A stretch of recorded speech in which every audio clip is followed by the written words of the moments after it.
Reshuffle at last. Too little, too late? That is the question. Is that what you have been expecting all along? Over these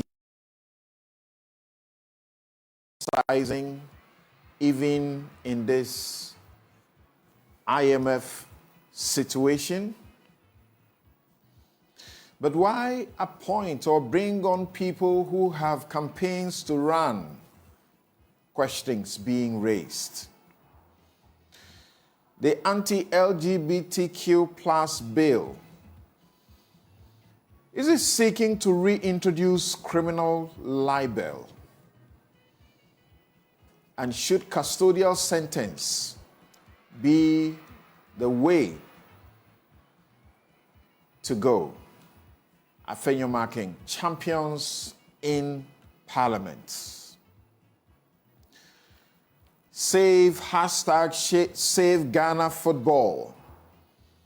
We budgeted in excess of 8 million United States dollars and have spent 5 million on the AFCON fiasco.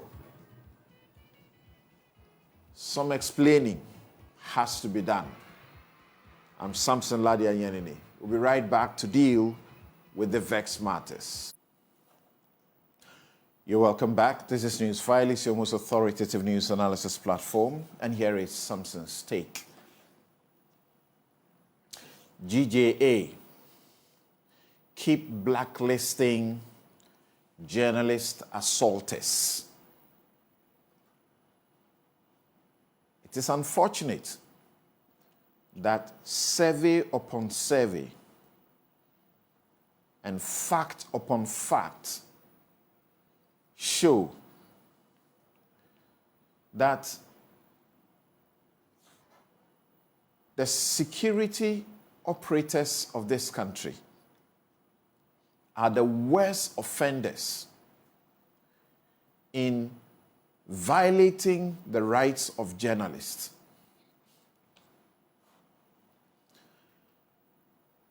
Then party people are next in line on the chart, violating the rights of journalists by assaulting them and sometimes killing them. Journalism, as we all know and say, it's no crime. In fact, in our Bill of Rights in the Constitution 1992, Chapter 5, Article 21, it reads, all persons shall have the right to freedom of speech and expression, which shall include freedom of the press and other media. In paragraph F, it says, you're entitled to information. And guess what? You are entitled to know, and who is supposed to help you to know in this community? That's the job of the journalists. Then the framers of the Constitution dedicated a whole chapter, chapter 12, and is headed, for very good reasons, freedom and independence of the media. Guarantees the independence of the media, insulates the media from control, censorship, and requires that editors and publishers shall not be penalized or harassed for their opinions and views and the contents of their publications.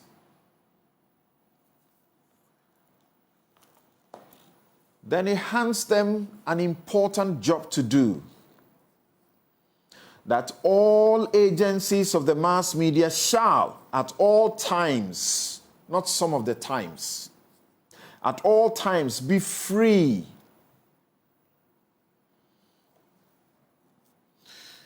to uphold the principles, provisions, and objectives of this Constitution, and shall uphold the responsibility and accountability of the government to the people of Ghana. Check the job that has been given to the media. Upholding the principles enshrined in this Constitution, the provisions in this Constitution, the objectives of this Constitution. That, I always say, is an onerous job. And they are supposed to uphold the responsibility and accountability of the government to you, the people. So I sit here this morning, and that's all we are going to do. You voted Nana Addo Dankwa Akufo-Addo and his government into office. They must account to you. They must be responsible to you for all the decisions and the actions that they make and take in your name, on your behalf, and with your money. So why at all do some people choose to attack the journalists? Not with the power of their views, but to want to maim, to want to kill them. Why do some people do that? And if the GJA, the umbrella organization of journalists, decides that those who do this must be blacklisted, they should not be given coverage, I will urge the media, the last thing you do for yourself to protect yourself and your own is to be united in complying with the GJA's blackouts. For these politicians, and including those who are in control of the organs of state, when they so unlawfully, unconstitutionally, and egregiously violate journalists and their rights, I say, whoever is saying it is dysfunctional, ignore them, because they don't know what they are talking about. It is definitely a legitimate, simple, convenient, inexpensive, and pragmatic measure for validating the rights of free speech, including of the media. The media must be united in enforcing the blacklisting of violators and people with control or influence over the violators. In cases where there is prima facie evidence, keep at it while pursuing prosecution and civil action. Journalism, I say, is no crime. And crime is not punished on the streets in a democracy.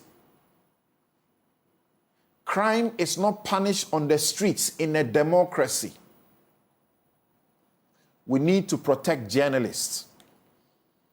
And our security agencies must be the first to do the most in protecting journalists. We don't have to wait to avenge them when they are dead. In my practice so far in defending journalists in the court, I can say most of the times when it involves the state and there's a criminal prosecution, it is botched. It fails. I did a Fia Pokwa case. I know it failed. Hajia Fati, I know it failed. But all the civil actions in those cases won. Unfortunately, in those cases, the compensation amounts were very small. Latif Idris was almost killed within the police station headquarters. That day, the police tell the court the CCTV cameras did not work. And you say the GJA should not use this potent measure to protect its members who are being killed and maimed around the place? Thank you. That is my take. You're welcome back. This is Newsfile. It's your most authoritative news analysis platform. And here on Newsfile, we put Ghana first. I'm Samson Lardy, Anyenini. It has taken 466 days for Ken Ofori-Atta to be removed after protest for him to be removed. But he's removed from being in charge of the Ministry of Finance and Economic Planning.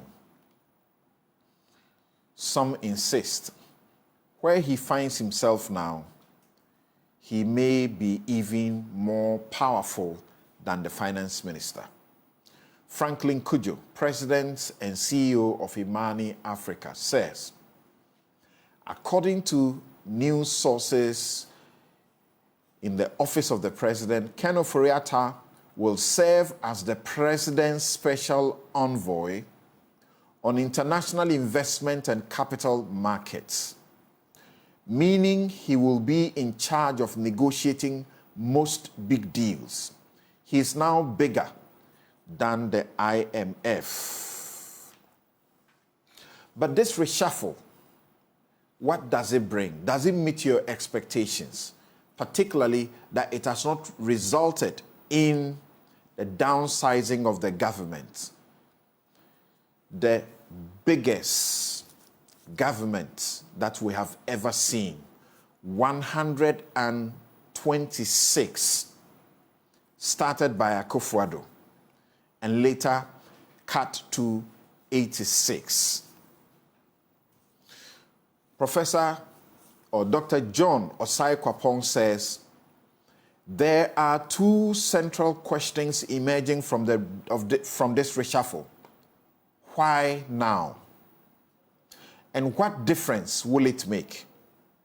Politically, if this had been done a year or two ago, it may have allowed the administration to win back some of the good graces it once enjoyed at a high level from Ghanaians. Professor Alidu Seidu says, I think the timing will not help even with the best of people with skills to make a meaningful impact, given the time that we have. The president dragged his feet all this while until now. So people may think that this particular reshuffle is introducing new talents full of useful people. But will they have the time and be able to exhibit the talents they have? I share one other view with you. And these are people in academia, in governance, in the CSO forefront leadership. Dr. Kojo Pumpuni Asante, Director of Advocacy and Policy Engagement at the CDD, says, the question to ask is, why now? Just like Dr. Osai-Kwapong. And what is the added governance value of the reshuffle with about 9 months to go to the elections? It is also important that the new leadership tries to be more consultative and build consensus on the interventions that will promote consolidation, growth, and a path to transformation. These have been the comments arising from the reshuffle announced by the president. My guests this morning to help with the discussion, Sam George, his MP, Ningo Pram. Haruna Muhammad is Deputy General Secretary, MPP. Dr. Theo Echampong is Political Risk Analyst. Kwame Pienim is Economist. And we will also have Kweku Kwateng. The man we understand was offered an opportunity and he declined, also joining us briefly to explain why. Gentlemen, thank you very much for making time to join us. Pleasure. Great. So, if I may start with you, Haruna, are you with us on the line?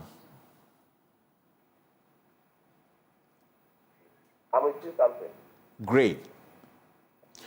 How have you been, as it were, examining or taking the criticism, call it feedback, from the populace? The media has been on the streets to speak to people at random, and the majority view is obvious: too little, too late. Samson, first and foremost, I want to say good morning to your cherished viewers and my colleagues in the studio and other persons on the other line. I think that this is a very welcoming news from His Excellency the President, despite the fact that we have had several criticisms which are very legitimate, that this should have been done very earlier. However, there is a saying that better late than never, and it is better to be late than to be called the late. I believe the introduction by His Excellency the President to his government currently will help to transform and put more energies in this particular sector or sectors that have been identified, and they will contribute their quota. Looking at the expertise that they are going to bring on, and looking at their ages, their youthful exuberance, who will contribute their quota in terms of work effectiveness and work efficiency. Certain gaps the House might have been identified by His Excellency the President, and he feels that no matter the time limit that is left for him to leave power, as a person, he still needs these energies to contribute to the development of Ghana. We share in the views of the people of Ghana, we share in the view of the media, we share in the views of the civil society, and that is why the General Secretary of our party, my boss, just indicated that when we were having our Thanksgiving service, that His Excellency the President should take some time of rethink about the people that work in his government to re-inject more energy that will help to propel the good fortunes of the party as well as government. And at this juncture, we are happy that His Excellency has listened to the calls of the New Patriotic Party's General Secretary. However, Samson, we are also still calling on those who think that they are very tired and cannot contribute much to the fortunes of the party and government, can also voluntarily resign so that people that will be able to access will be appointed to those particular positions. I don't think that 9 months, 8 months, or which month cannot make a positive decision. In football, we do changes even 3 minutes to time, 5 minutes to time, and such persons come in and change the dynamism of politics. And we welcome the news by His Excellency the President of the Republic of Ghana. Dr.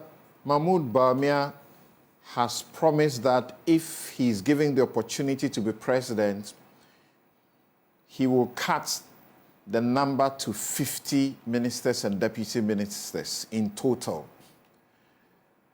John Mahama is proposing 60. Some say we can do far less.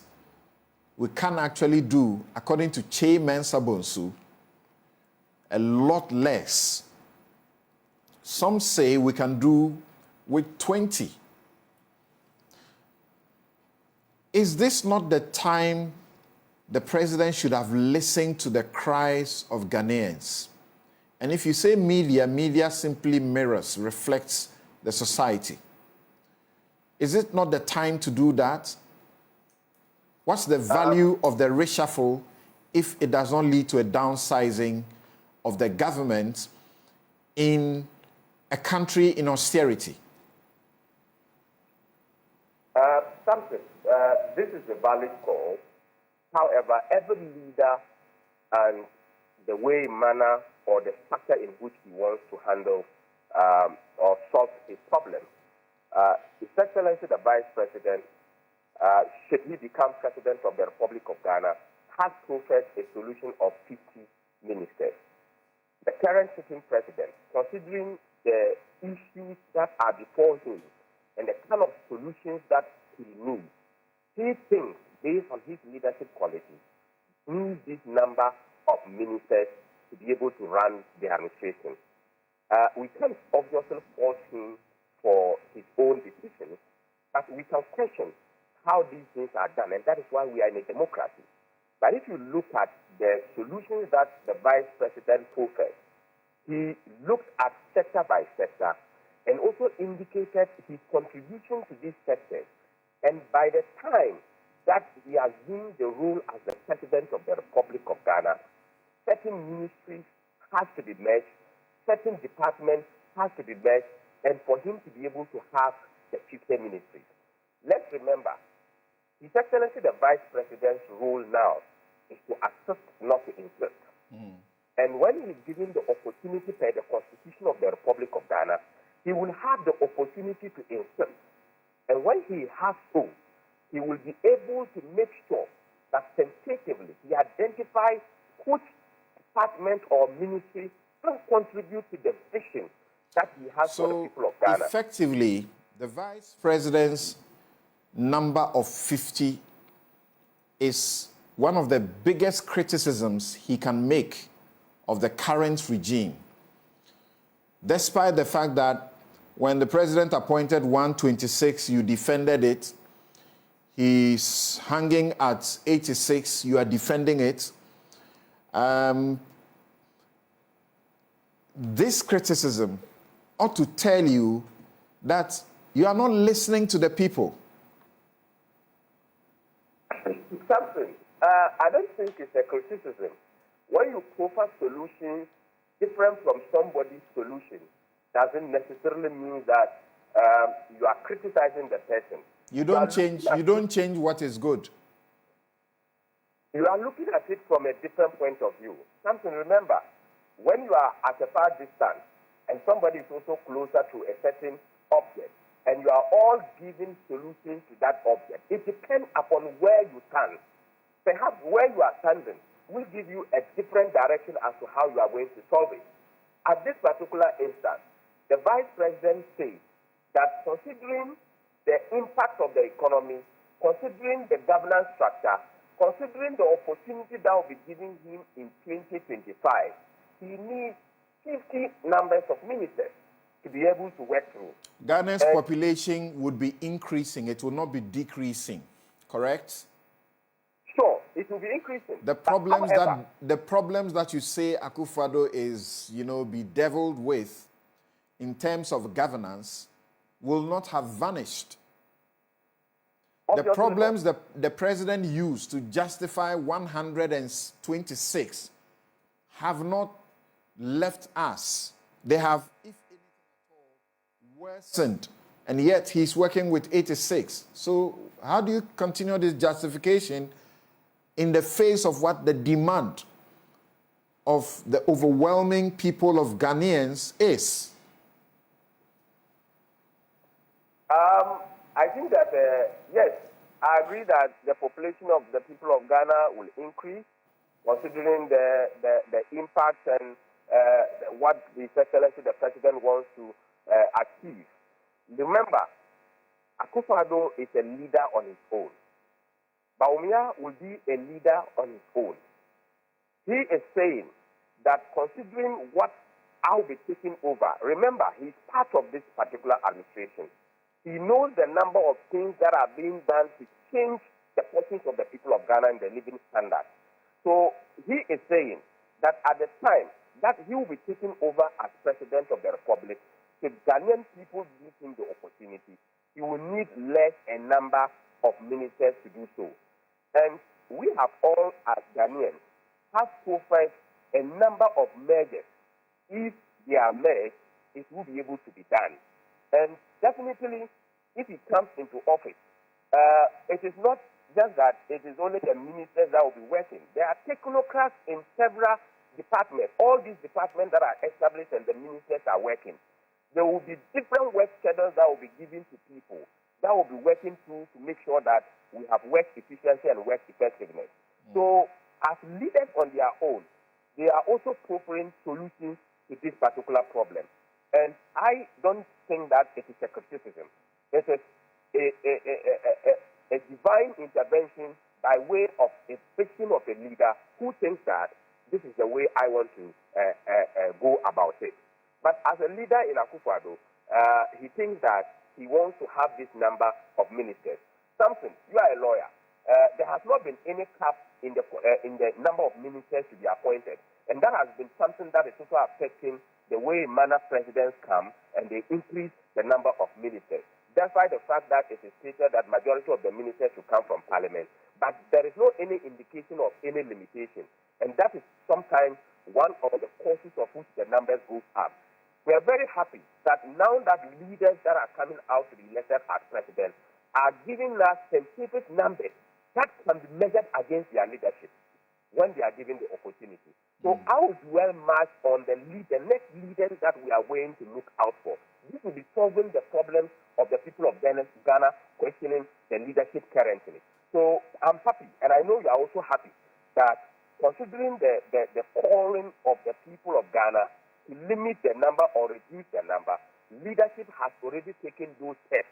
And those steps are being mentioned, and people will judge them based on the numbers that they have given. And I think that the best thing that we all looking at for is to get a person that will be able to represent us and be able to live up to his own work. And Dr. Bawumia will be able to live up to his own promise.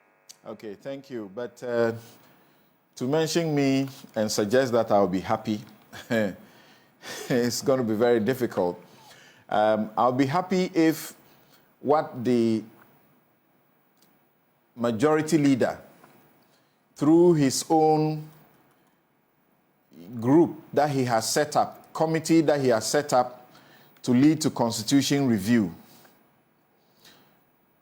if what he's seeking them to do is accomplished, and I know you have heard about the number of ministers that they are seeking, even though he wishes that you will not do more than 20.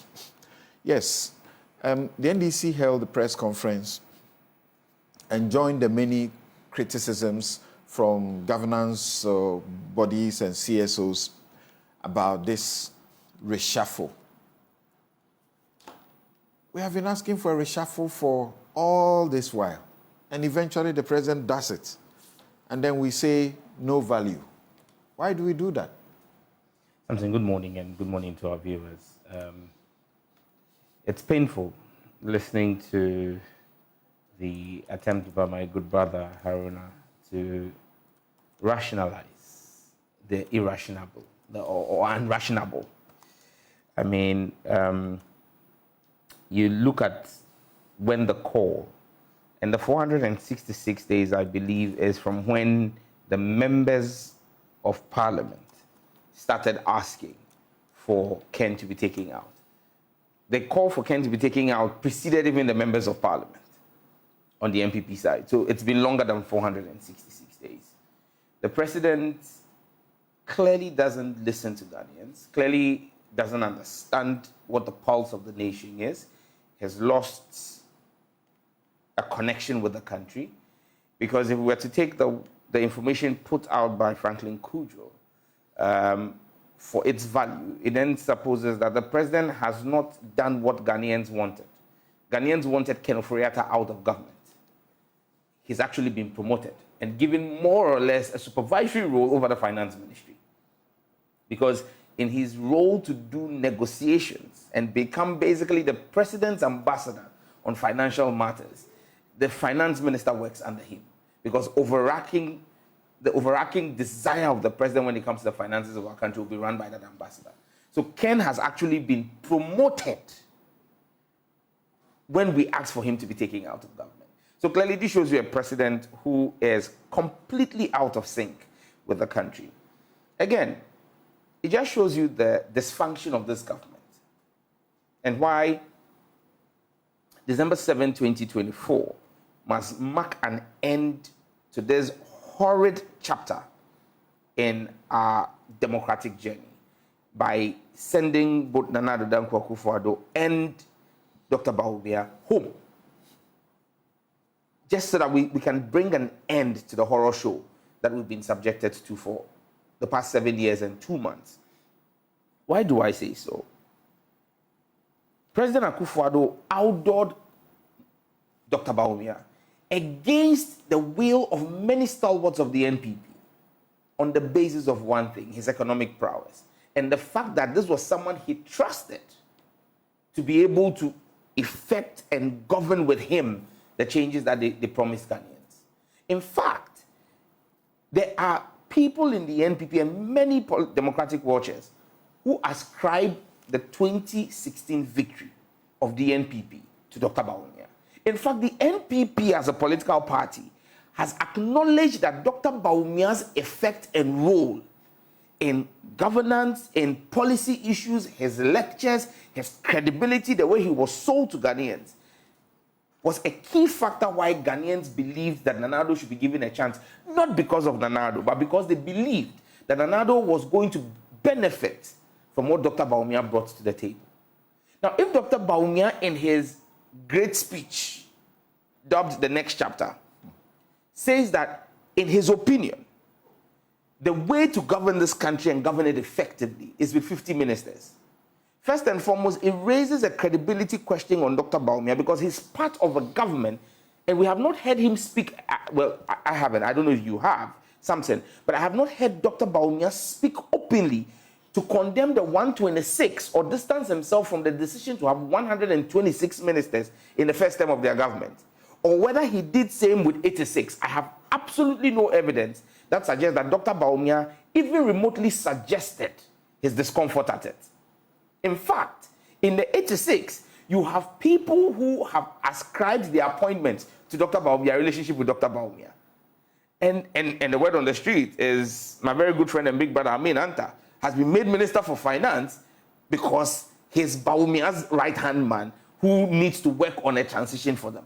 So you realize that even among the 86, several persons, my brother Hassan Tampuli and all, I mean, because of their relationship, have been brought into ministerial portfolios.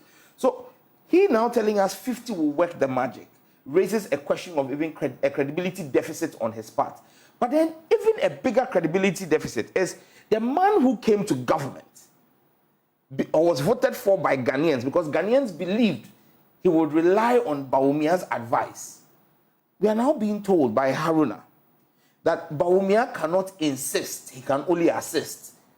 Fantastic punchline or sloganeering by the MPP. Haruna, you guys need to teach us how you come up with these catchy phrases. He can only assist and not insist. Well, we were told that he was coming to assist. It means that even in his assistance role, Nana Addo no longer has trust for Bawumia's opinion. Nana Addo no longer takes Bawumia's opinion as credible enough to even give it a chance to implement. Nana Addo no longer trusts the ability and decision-making of Dr. Bawumia because, look, and in the past 3 weeks, Samson, we've seen enough evidence to tell the Ghanaian people that Dr. Bawumia is not a choice for Ghanaians. Why? Because even the sitting president, who brought him on because he trusted his ability, has realized that Dr. Bawumia's opinions no longer matter. E-levy. Dr. Bawumia, if we are being told, was opposed to it, the president went ahead with it. If we are to take what Dr. Bawumia said at his lecture, bet tax, the president ignored Dr. Bawumia. Emissions tax, the president ignored him. 15% on electricity, the president ignored him. And now we are even seeing that the president has ignored Dr. Bawumia's opinion on the size of government. But, if the president, you said a while ago, yes, that some people have earned those positions because they are Dr. Bawumia's men. yes. So how come a person who is not listened to is able to have people in ministerial positions? That's why I raised the issue of credibility deficit, that what Dr. Bawumia says to us must not be taken at face value. We must take it that he is saying things to win power, but doesn't mean it. Because what it points to is that the 86 the president has the input of Dr. Bawumia. Which means that when Dr. Bawumia tells you, if he really wanted the president to go with his 50, he could have nominated the people who are in government on his ticket and said, Mr. President, I'm withdrawing my nominees, so that at least the number will drop. But that is where the credibility of Dr. Bawumia is called into question, that you can't really trust him. And something, the last point I want to make is that President Akufo-Addo has shown us with this reshuffle that he doesn't care. He's checked out of the country. And the NPP is clear. It's clear in the minds of the NPP. The president no longer, he's unconcerned about whatever the challenges of Ghana are. This reshuffle is not for the governance of our country.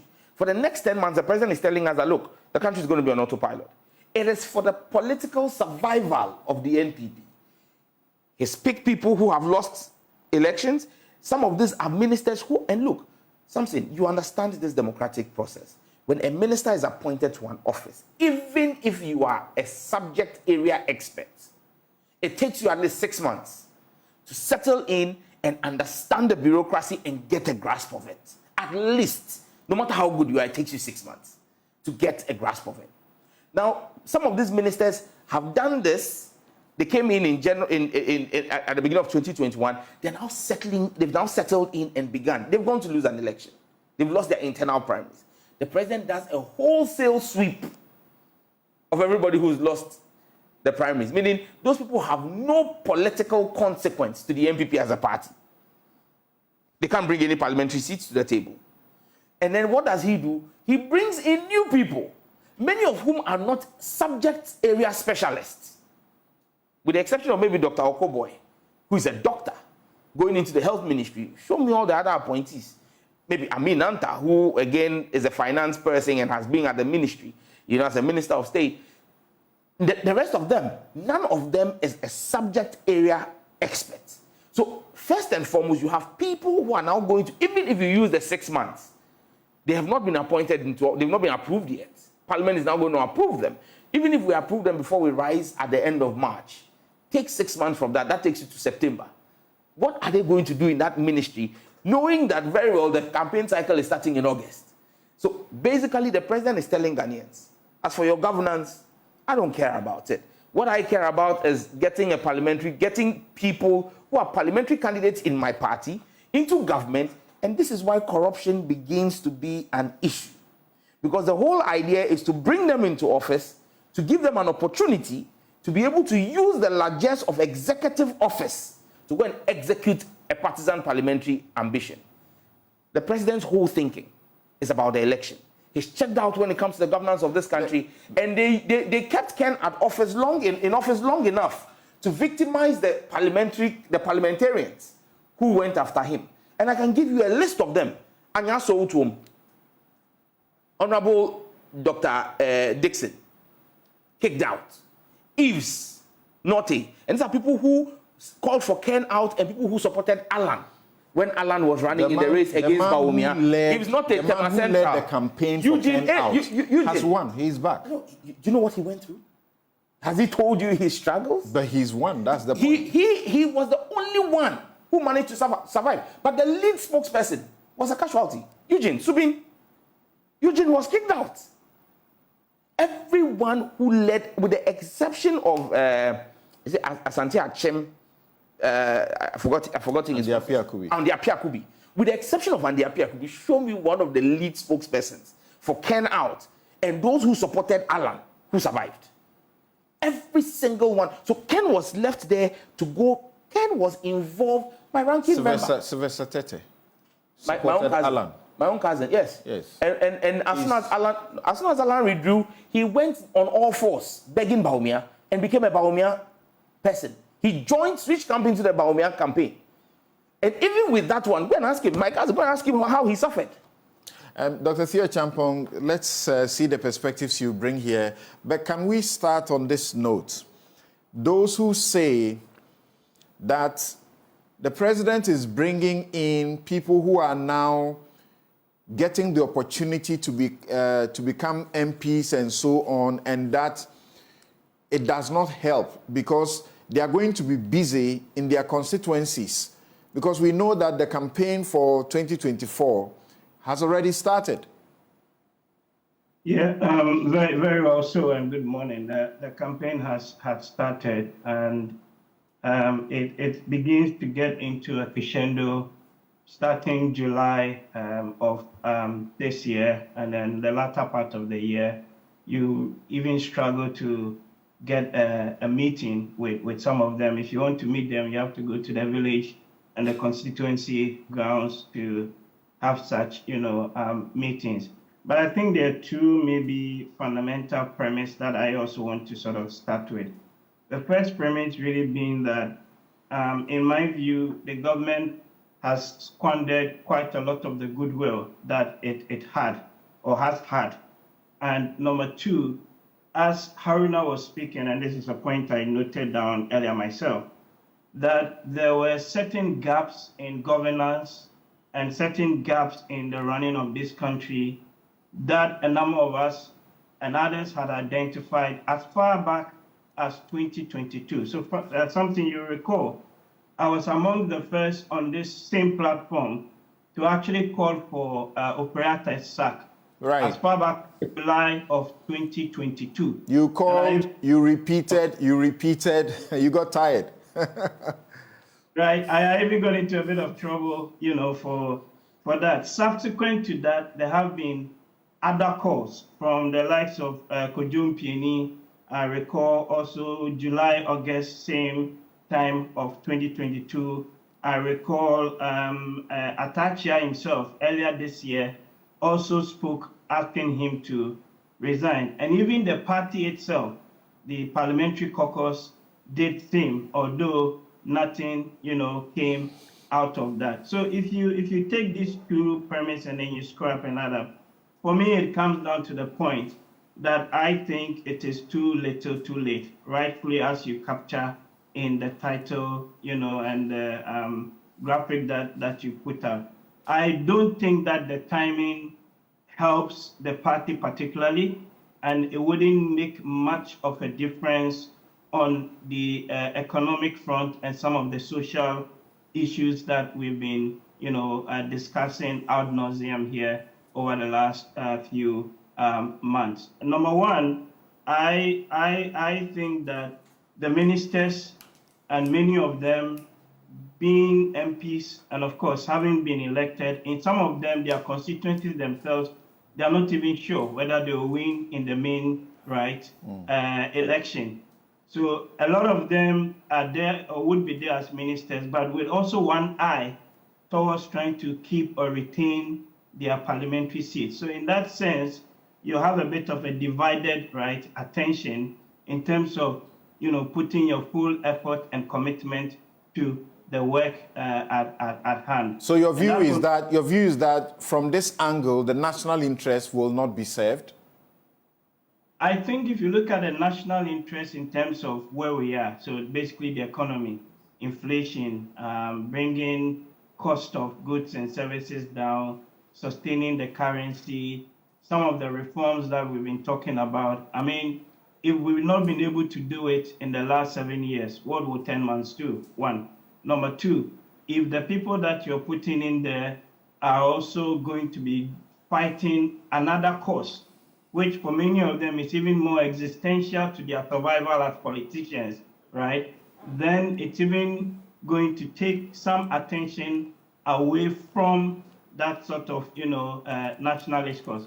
I do concede that some of them already are ministers already, and so they're coming into the role with some sort of experience. But for many of them, they're going to take 3 to 6 months, as some is saying, to learn the ropes, right, of the job.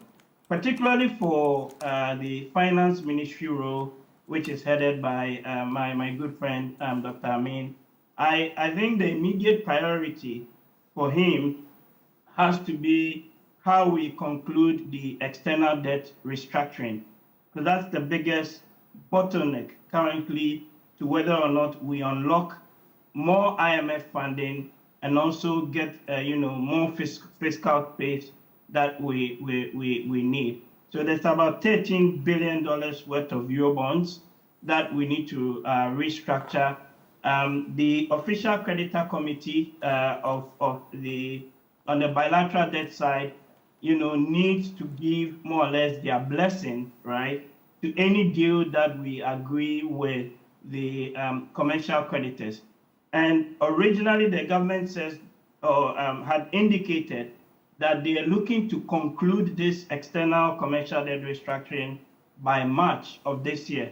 And I think that really sets the time for Dr. Amin and his team to start working on this ASCP. It's going to be difficult, but it's not unsurmountable. And I related to that, I would again advocate that if it's probably not already started, he should start getting on the flight and heading towards, China and some of those other players to see what we can get. You don't appreciate that Ken Ofori-Attah's new position is for that purpose, for continuity? Well, he's been there for the last 7 years. Not much, in my view, has come out of that, particularly in the last few months. And I think related to that point, I actually had written it down. We need further clarity on what exactly Ken is going to be doing at the finance ministry. So they say he's going to be an advisor, and you quoted Franklin and others in terms of negotiating big deals, and he might be bigger than even Amin. I'm not too sure what exactly that would entail, but I think we need some specific clarity. What is he going to be doing different from what Amin and the folks at the finance ministry, again, would be doing? Because you might have some duplication of potential role in there. But as a substantive finance minister, I would think that, Amin and his team should be engaging the different creditor groups, especially, China, in the next few weeks, and hopefully we can conclude this by March or by April, of this year. Related to that point is also the fact that if you look at the budget itself, many of the items in the budget are already being implemented.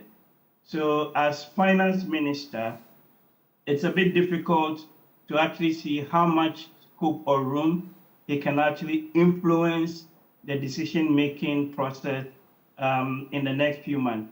The only avenue for him to do something would be when it comes to the mid-year budget in June or July this year. But again, that may be too little, too late, right, in my view. So those are the issues for me and how, I look at that. The last point, maybe just to add, is also, of course, on the political side of things. If you look at a number of the people that have been appointed, it does indicate to me that many of them are in the Bawumia sort of, call it camp, right? And they likely would become members of the cabinet or the government should they win the December 2024, election. So in a sense, it's putting the Akufo-Addo and his government on one side and giving some sort of room potentially for these new candidates who would be members in the cabinet to come. Again, should they win the election, and the election is going to be highly competitive. A quick one on this. Chairman Sabonsu is said to be very instrumental and significant in the Bawumia camp, correct? To an extent, yes. Right. Now, he, as Minister of Parliamentary Affairs, set up a Constitution Review Committee. Yep. That committee's recommendation is that we should cap our ministers to 25. Maximum 25. Political, intellectuals like Dr. Asa Asante say that we can do with 19 ministers. Alan Shramanting says he will do with 40 ministers. Bawumia says I'll do with 50. Then Mahama says I'll do with 60. From where you sit, at the time where there was a clarion call for the reshuffle, the major plank was for a downsizing, as you were championing. Absolutely. Do you think at this point, from what has happened, that the president is listening at all? I don't think so, and it's not even just the reshuffle. You can go back, to some of the major policy decisions that have been made, and calls for some things to be scrapped. That it had to take extra effort, right? So, for example, this 15% VAT on electricity, it had to take extra effort to the point of labor unions and other groups threatening to go on the street before, right, the government of the day does, the listening. And you can cite numerous other examples related to that. Governance is not easy, but at the end of the day, you want to make life bearable for the citizens. And to that extent, you want to show that you are with the people and working for the people. And if you look at, some of the issues that have taken place last several months and years, it doesn't indicate to me that the government necessarily has been carrying the people along, on this journey. So when Haruna then makes the point or uses the football analogy to say, well, you can make substitutions very late in the game and people will come and have an impact, on the game and even win you games. It doesn't work like that when it comes to governance and even running an economy. It takes a while for reforms to begin to filter through. You are strong on the economy side. Very briefly, so I go to Kwaku Kwarteng. You are strong on the economy side. The 2024 targets have already been set in the budget, correct? As you may have already, pointed to. So, is there anything different these appointees are coming in to do that we should be so, alarmed and talk about the fact that this is too little, too late? As it may be said that they may come in with some initiative and some, creative skills to implement the budget. No, the budget is already in motion. I've said that. So you don't expect them to come and change things, right, overnight. There may be one or two small quick wins. Like, for example, if we're able to push through and conclude on this external commercial debt restructuring, because that's the major overhang the next few months that we've got to deal with. But if you also look at it politically in terms of a new crop of people potentially coming in that could form, part of the government should they win an election, then in a sense, it does indicate, some sort of opportunity to learn or training ground. Because in any ways, or in any case, we've said that from July, August, many of them will be back on the campaign trail. And if you want to meet them, you have to go to the villages, towns, and constituencies. All right. Kwaku Kwarteng, thank you very much for joining us. She chairs the Finance Committee in Parliament, MP for Boase. Thank you very much for your time, sir. Thank you for having me. Right. And, good morning, right. US. So my first question will be, how come you are supporting this when, as we understand, you declined to be part of it? Well, thank you, Samson. To start with, I think it's important to state that ordinarily, if the president invited anybody and mentioned his intention to nominate them for a ministerial appointment, this is not a matter that should be in the media. But on this occasion, unfortunately, somehow there were media reports, and I was disturbed by the reasons being suggested for me declining to take up the ministerial appointment. And therefore, it became necessary to issue the statement to clarify that the reasons were inaccurate and that it was for these legitimate reasons that I declined to take up the ministerial position. But so first start off, for those of us who have not read your statement, help them and appreciate that you just don't want to be part of a bad, economic management team, and that there are other reasons why you declined. Explain to them why you declined. Well, I think given the challenges that this administration has faced, and given the historical weaknesses in the way we have managed our economy, not necessarily this another administration, this government has done what it can. I'm very clear in my mind about that, and therefore I should be proud to support such a government, especially in these difficult times. And therefore, the suggestion that somehow I considered that this was a team that I do not want to be, I do not want to play in is completely wrong, and I suggest to people to disregard that. The reason I declined is this.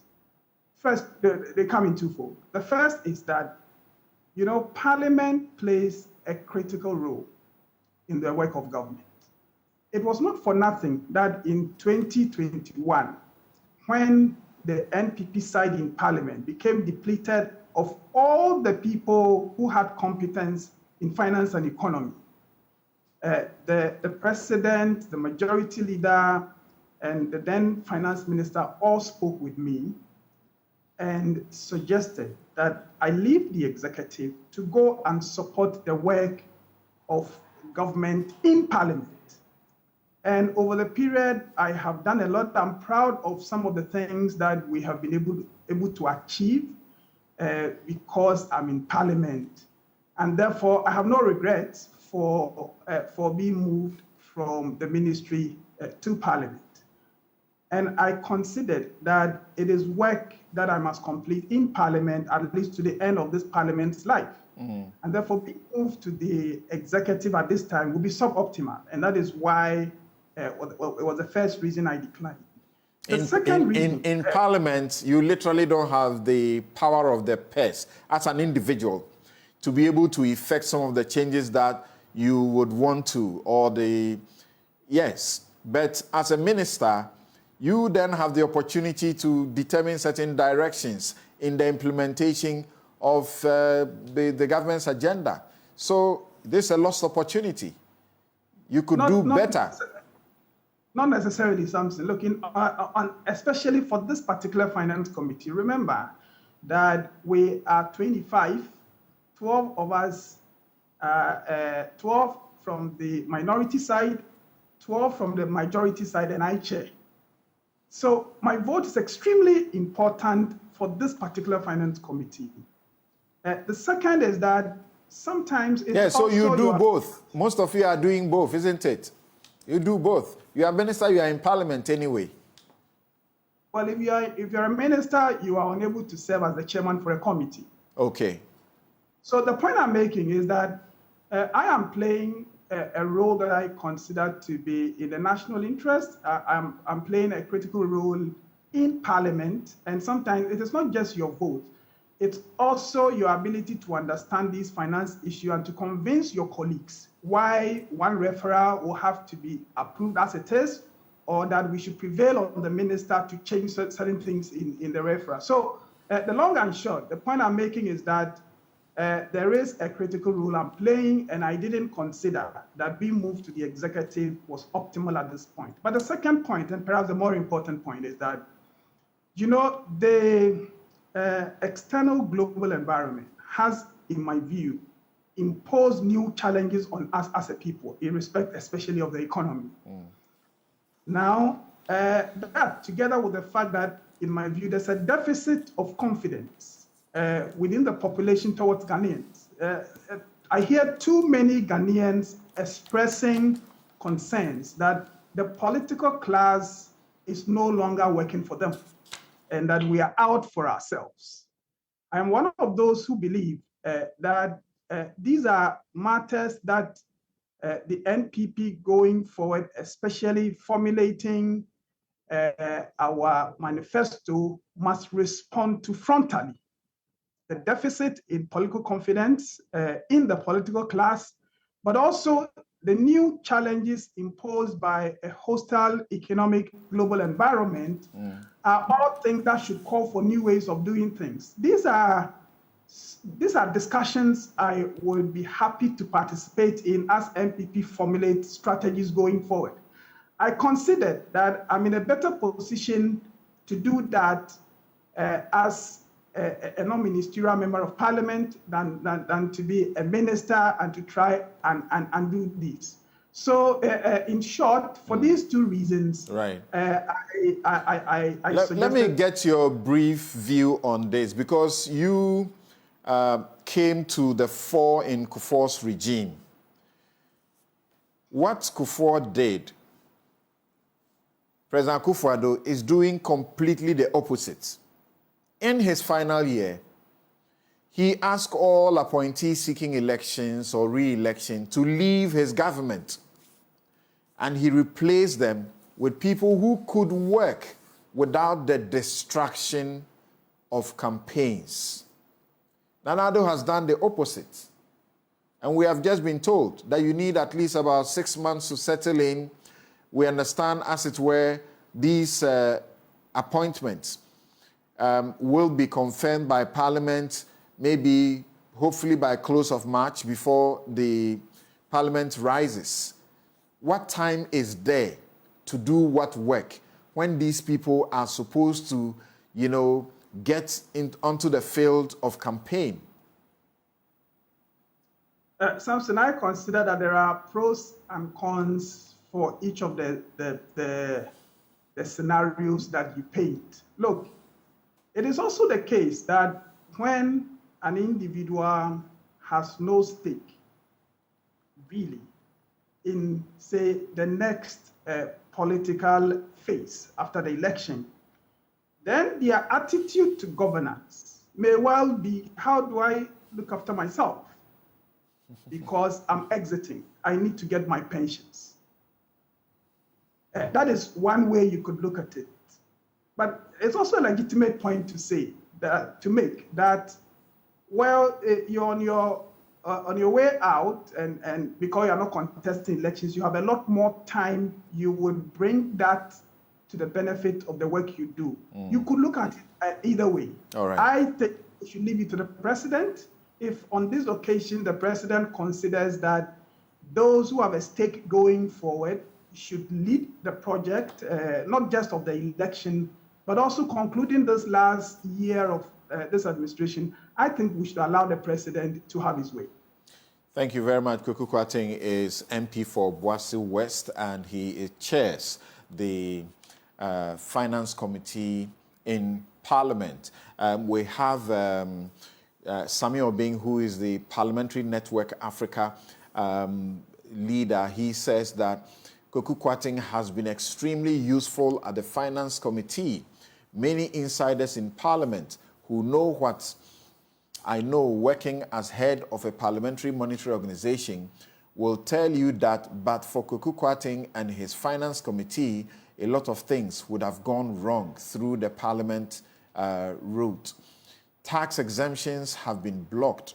Finance agreements that may not benefit the country have been called out, sometimes making the executive angry. We need a strong legislature, just as we need an effective, efficient executive. And that is what to do.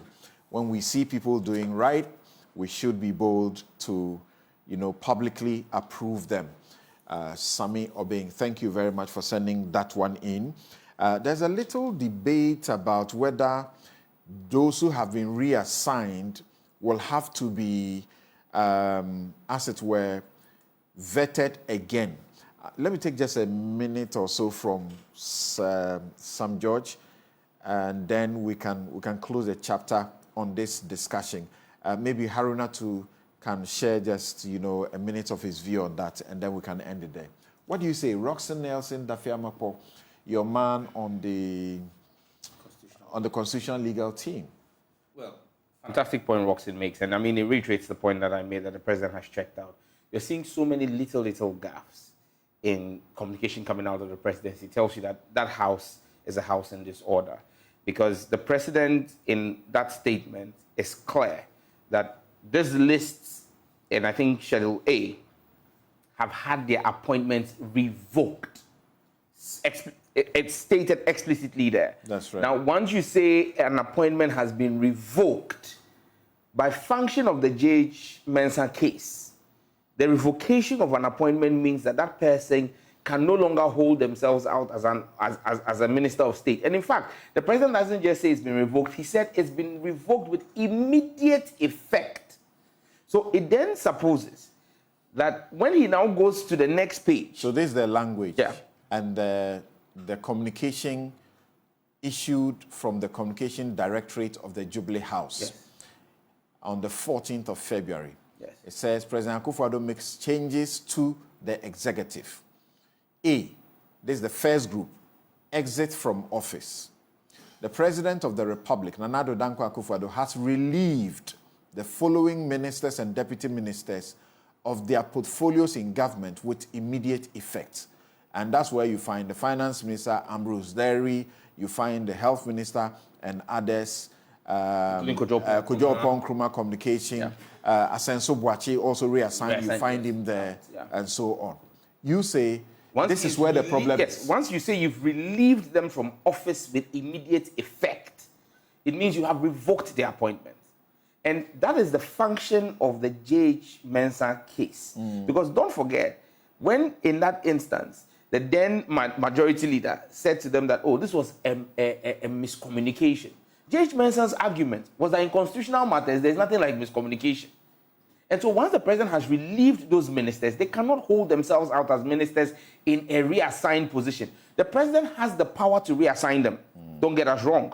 But in reassigning them, they are now considered fresh appointees who would then have to appear before Parliament for its approval, because the president's appointments must be approved by Parliament. Your point is that if there had not been a communication or a release like this, saying they have been relieved of their posts with immediate effect, then there would not have been a problem. All we are saying if he simply said, I am reassigning Muhammad Amin Anta, I'm reassigning Ambrose, Henry Korte, Francis Asenso Boakye, Kojo Oppong-Nkrumah, yes, and then Abdullahi Abanga. Yes. So that would have been okay. In fact, he could have still maintained this letter, but in Schedule A, the ministers he's reassigning would not have been part of that list. So there are ministers who have been altogether taken out, like Lariba. Terminated. He's not reassigned. So that schedule should have had only those ministers, because those are the ministers he's relieving of posts with immediate effect. Then, because if you go further, he then has another schedule where he says, I am reassigning. So including those you want to reassign in the original list of those who are going for good. It is a big gaffe, which, based on the ruling from the Supreme Court, we have no other option than to say that these are new appointments. Is this argument not one of form over substance? Well, our hands are tied as Parliament, given the action of the NPP in 1996. In that case, there was a difference. A government's tenure had terminated. Yes. And then a new government comes in. And Jerry Rawlings says, I want these people to stay. That was the issue. Yes. And in fact, the court in that decision suggested that what it meant was that the appointment committee or the vetting was that, or the prior approval requirement was for the Parliament that is in effect. The Parliament that was effective had been dissolved and was gone. So if you have a new government, a new regime with a newly sworn in Parliament, they must give the prior approval. You don't have that situation here. Samson, the reason why the president's thing is not even just the Supreme Court ruling, which we have established, but it's the constitutional mandate that the president's appointments must be approved by Parliament. Even when he's doing a reassignment, Parliament is within its right to say that this minister was suitable and approved for this portfolio. But in our vetting of him for this new portfolio, we do not find him fit for office. You are setting a new rule that any time a minister is being reassigned, they must come back to Parliament for vetting. In this manner, when they've been relieved of their original portfolio by the president. Because the communication to the public, not the communication to Parliament, is the issue. No, this communication that came to the public is the same thing that came to Parliament. There's no difference? What came to Parliament stated that they've been relieved what the speaker read is that they've been relieved of their portfolio. And like I said, the problem shows you a house in disorder. Because again, and this just establishes the issue we're raising about ministers who are parliamentary candidates now having to go into ministries. The head of communications is a parliamentary candidate. So he's got one leg in the Flagstaff House doing communications for the president. He's got another leg looking at his parliamentary candidate. And you are seeing these gaps. There was another issue even with the DCs, where they quoted the wrong legislation. They quoted a Kenyan legislation, instead of a Ghanaian legislation. Thank you very much. So it shows you that this has to go to court. The J.H. Mensah matter that I'm referring to has been digested in Dr. Samuel Kofi Dateba, former Justice of the Supreme Court, his book entitled Reflections on the Supreme Court of Ghana. And I just read just a small portion here. He says, on the main substantive issue, the Supreme Court held that retained ministers and deputy ministers required the prior approval of Parliament before they could act or hold themselves out as ministers or deputy ministers of state. Justice Akins explained the court's decision in this manner, quote, the argument of the Attorney General that the requirement of prior approval does not apply to hold over ministers, and that the phrase does not mean the consideration and vetting of such ministers is untenable. It is unambiguously clear that the appointment of ministers and deputy ministers of state by the President under Articles 78, Clause 1 and 79, Clause 1 of the Constitution 1992 shall be with the prior approval of Parliament. And the Parliament here should mean the current Parliament and not the previous Parliament. If the framers of the Constitution 1992 had intended to refer to the erstwhile Parliament, they would have stated so. It stands to reason that when a new Parliament and a new President are sworn in, all such ministers intended to assist the President in his deliberations must be appointed in accordance with the provisions of Articles 78 and 79, Clause 1 each of those, before they assume office as such. If the presidential candidate for the New Patriotic Party or the People's Convention Party had won the elections, it would be absurd to suggest that the ministers and deputy ministers of the previous regime would have been retained to avoid creating a power vacuum. So, reading this, it will suggest that this argument is one that should not be made. It's one of form over substance. Haruna, I said you give us a minute of your view on this, and then we take a break. Thank you, Samson. I really appreciate this very intellectual argument that we are putting forward. I have always said that when you get an opportunity to appear or speak on Newsfile, you must be able to make sure that you create an impact on the minds of the people. I do agree with the point that some suggestions and some criticisms have been made with regards to the way, manner that the letter was written. Something we all know that with the good intent of His Excellency the President, it's very clear that he is relieving them of their portfolio, but not as ministers of state. And I am happy that you have quoted portions of a judgment that has been adduced or produced by a competent court of jurisdiction, and these particular points ought not to be in stand for us to be able to debate them. Samson, in our discussion, we talked about Dr. Bawumia's lack of trust and credibility when it comes to the effectiveness of the work. And my brother... Oh, I ask you a very specific question for just a minute's intervention so that we will end this discussion here. Say. Samson, I wanted to have made some good points on that particular matter because I had stayed on to listen, and I just wanted to make an inference to a particular point to indicate that Dr. Bawumia's importance to the presidency of Akufo-Addo has not been looked down upon. If you look at its impact in terms of how he renegotiated the interoperability from $1.2 billion to $4.something million, in terms of his impact, and then his contribution to digitalization and the drone system and the ambulance system. This has been something that, as Vice President, he has been able to provide solutions to upcoming issues that affect the people of Ghana. And I think that it is something all of us will look at. Something, we talk about subject area, and this is in line with the ministers that have just been appointed. If you look at the greatest impact we have in education, it was done by Napo, who has been a medical person of all of us know.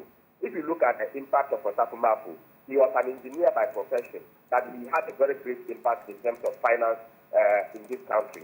So as for subject area, it is very important, and constitutionally, this has not been clearly defined, whether you must be a subject area person in terms of where you have been appointed to. But in terms of delivery, there are excess in subject areas in the ministries that you are going, and their contribution to your vision and the vision of the president will be able to make an impact in the governance system in Ghana. All right. Thank you very much for your contribution on this chapter of the discussion.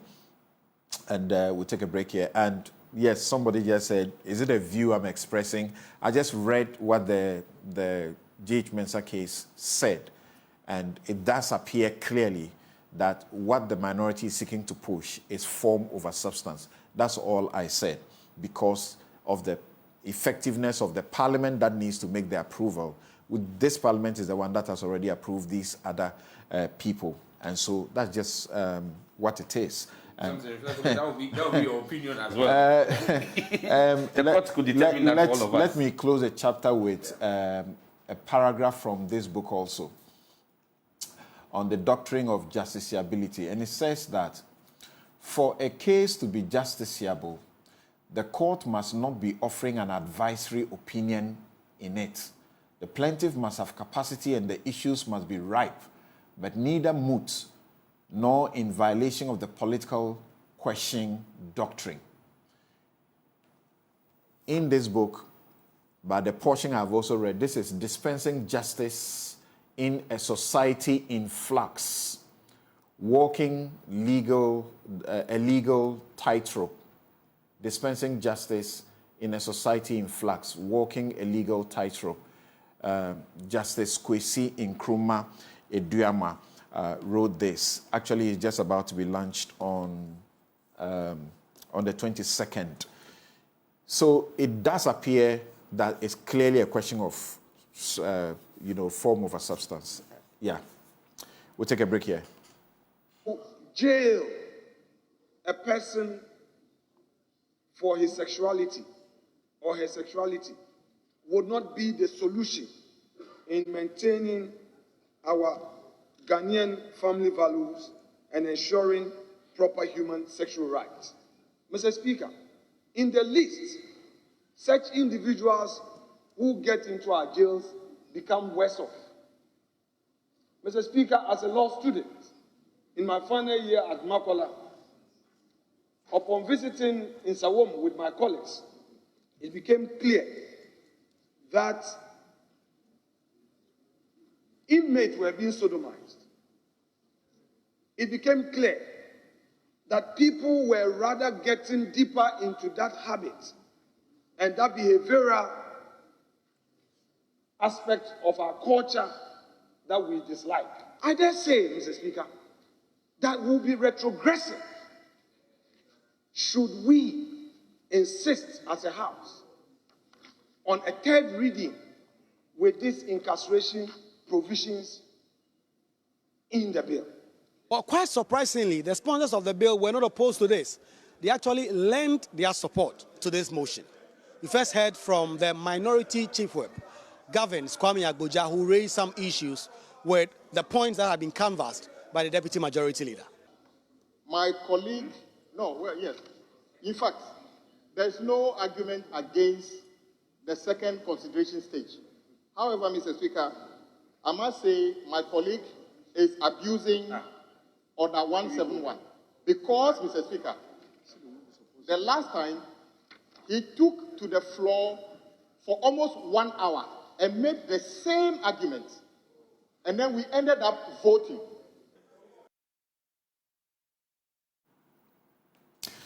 Right. So this is where we move to. Is it really the case, Sam George, and he is one of the sponsors of that bill?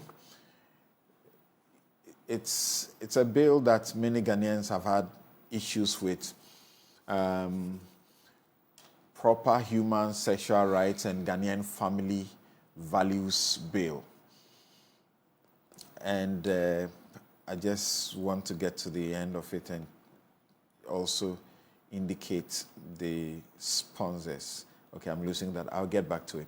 Is it really the case that, so those who are sponsoring it at the Honorable Samuel Nete George, MP for Ningo Pram Pram, Honorable Dela Ajua Soa, MP for Kwando, Honorable Emmanuel Bejra, MP for Ho West, Honorable John Tim Fojo, MP for Asen South, Honorable Al-Hassan Saibu Suhini, MP for Tamale North, Honorable Rita Na Odole Soa, MP for La Dade Kotopong, and Helen Ajua Ntoso, MP for Krachi West. Did you mention Roxanne Nelson Dafiamapo, MP for Sardai. He is the last on the list there.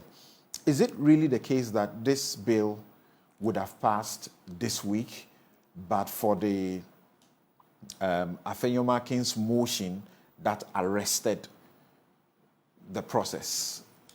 Well, the parliamentary process was in play. After we had finished consideration, the draft person had to do a cleaned up version, which I have here. And once that was done, the next step was the third reading. However, when you look at what the draft person has done, if there are any issues, because the draft person have basically incorporated all we did during the consideration stage, if there were any issues, you could arrest the process.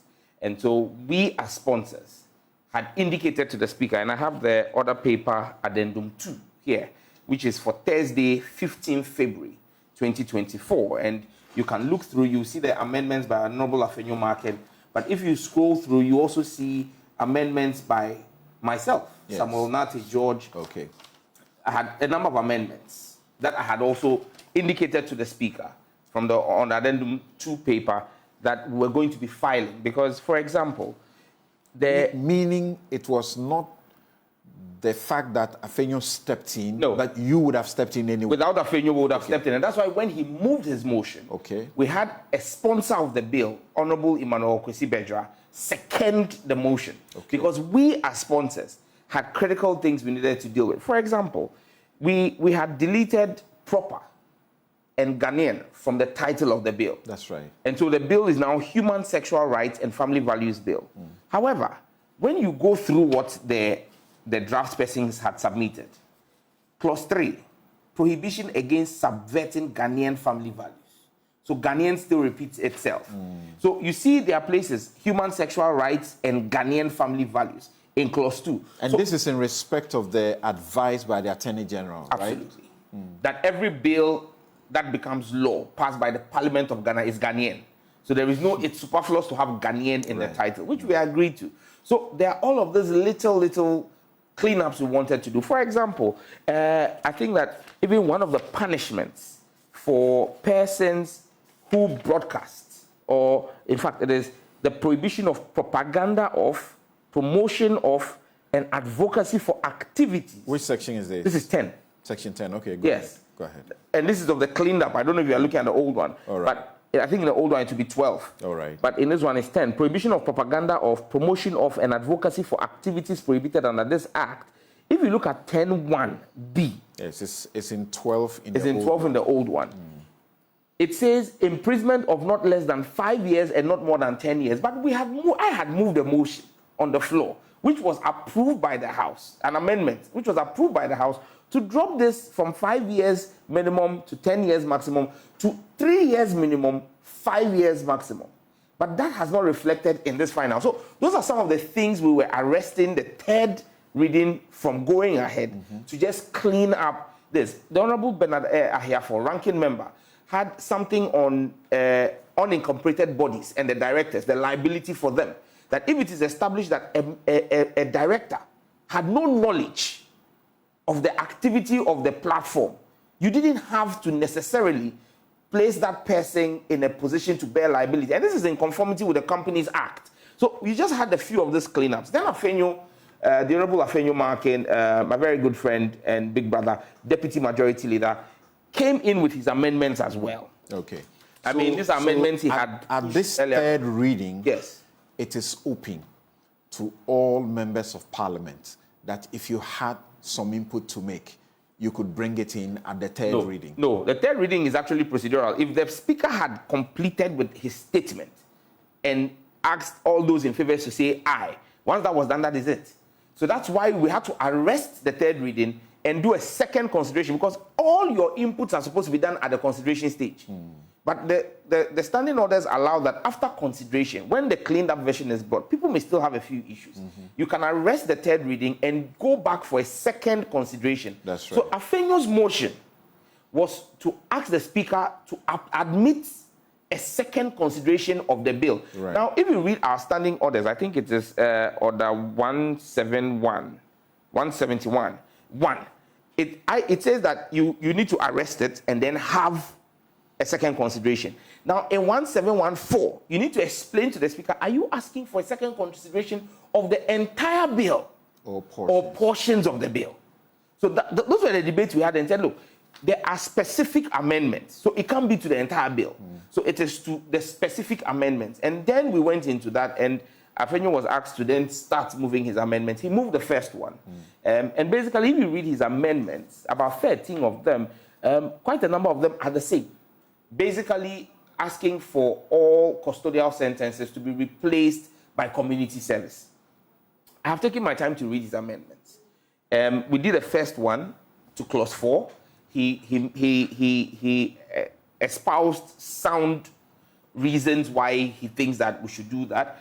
I countered with my own understanding.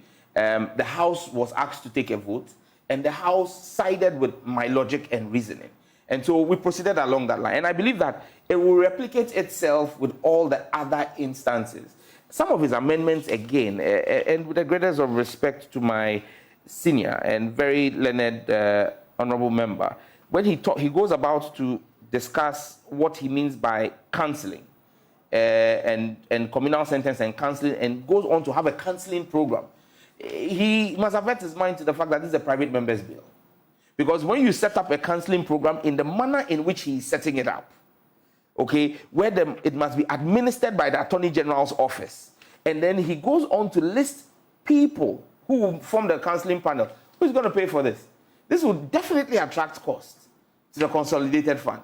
And that cannot be as part of a private member's bill. So if he has any... It will be the basis for the president to reject assenting to... I don't want to believe that this is an invitation to a trap, to entrapment, to get us to accept something that will form the basis for a future denial of accession to the bill when passed by Parliament. But I think that it's a fine idea. The bill can pass. He can then, when the bill passes and it becomes law, is accented, the Attorney General, through government, can bring an amendment to the bill to introduce these things which would then impose a cost on the consolidated fund. That will be at the expense of the government. That will no longer be with us as private members. But as private members, we are limited in what we can do. Okay. So here, yes, you admit that he's making sound inputs to reform this bill. But your fear is that it will levy a charge on the consolidated fund. That's not what I've said. And because of that, it may not be approved by the president. That's not what I've said, Samson. I've said two things. You've taken the second one and assumed that's to be everything. That is respect of the composition of the counseling panel. That's right. That's the second Which part. you agree with. Which I say that if you want, I don't agree. I'm saying that it is sound logic. I will not sit here and say that my learned senior has espoused logic that is not sound. I want to believe that he's training and learning. Okay, but he I'm has saying good that basis for it. I mean, yeah, he's got good basis. It's democratic right. It doesn't mean I agree with it. But I'm saying that even if he wants to explore that, there's a different route for that. But his amendments are twofold. There is that, and then there is the non-custodial sentence. Right. On the non-custodial sentences, I don't agree with him whatsoever. He gives a basis. You don't agree with the basis. In fact, number one, he says that when you look at our prisons, yes, and for those of us who have the benefit of being told the stories of the prisons, that sodomy is something that is high there. Yes. People get there and these things get bad. Yes. So if you are going to put someone at such a place, is it not better to give them something else to suffer, to make a payment or do community service, rather than throw them into a place where there is the propensity to even continue, the thing you don't want? Okay, there are 4 responses to that. The first one is, and I quote Afenyo, I support the non-criminalization of LGBTQ persons. The position of the Catholic Church is clear on it, and he espouses his position as a devout Catholic. Well, the Pope, who is the head of the Catholic Church, made this subsequent to his declaration on blessing of same-sex marriages. He said, the critics of my declaration belong to small ideological groups, except Africans, whom are a separate case, because for them, and this is a quote from the Pope, homosexuality is something bad from a cultural point of view, and they don't tolerate it.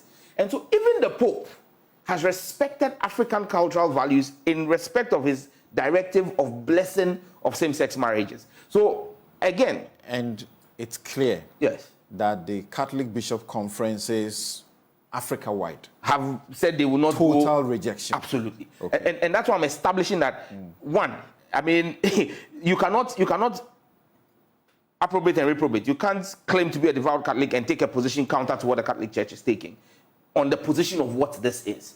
Now, 2, if you are going how is the position counter to what the Catholic Church's position is? The Catholic Church's position is that hate the sin and not the sinner. Yes. Find a way to reform them, but don't punish, sort of want to kill them because they are doing the wrong. Catholic Bishops' Conference of Ghana have stated that when it comes to punishment, that is not their forte. That is the forte of Parliament.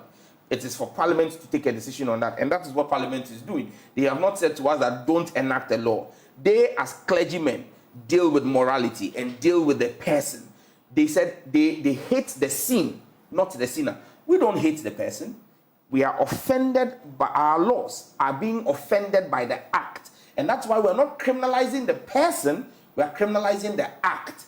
If you choose to go and conduct a criminalized act, you pay the consequence. And you see... An act which is behavioral, according to Afenyo Mark. Again, that is not backed by science. How can you take it away from... The claim that homosexuality is behavioral, as espoused by my learned colleague, is not backed by science and fact. It's merely an opinion, okay, and one that I will call emotional, okay, but it is not backed by the science. The science and the fact establish the fact that homosexuality is not behavioral, and I can take anybody on that debate. But you see, when he makes the argument of his visit as a final year law student to Nsawam, then why are we jailing young men for 20 years for stealing a bundle of plantain?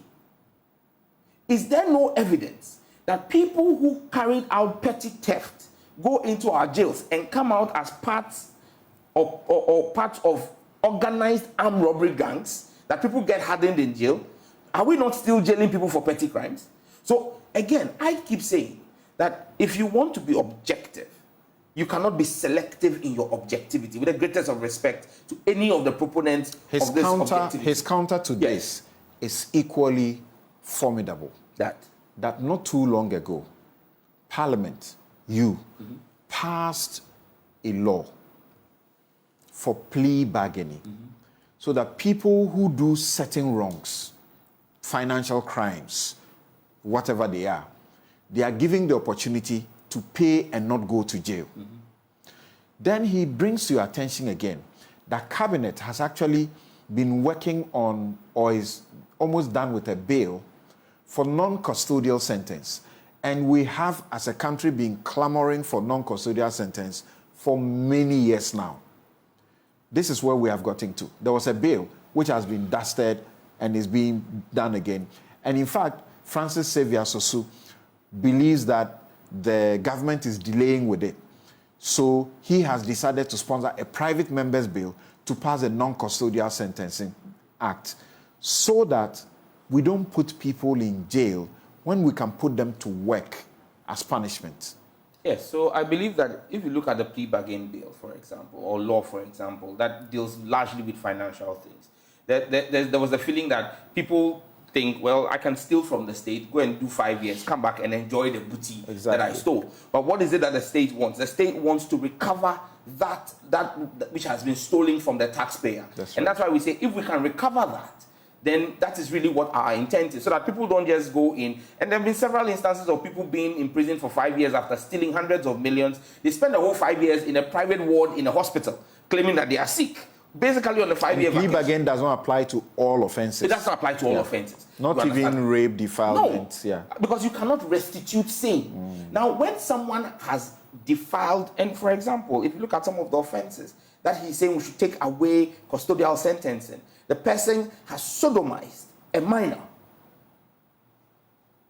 How then do you say we should do community sentencing for that? How do you gain restitution? And you see, legislation that we are seeking to pass must not only be reformative, but must be deterrent enough.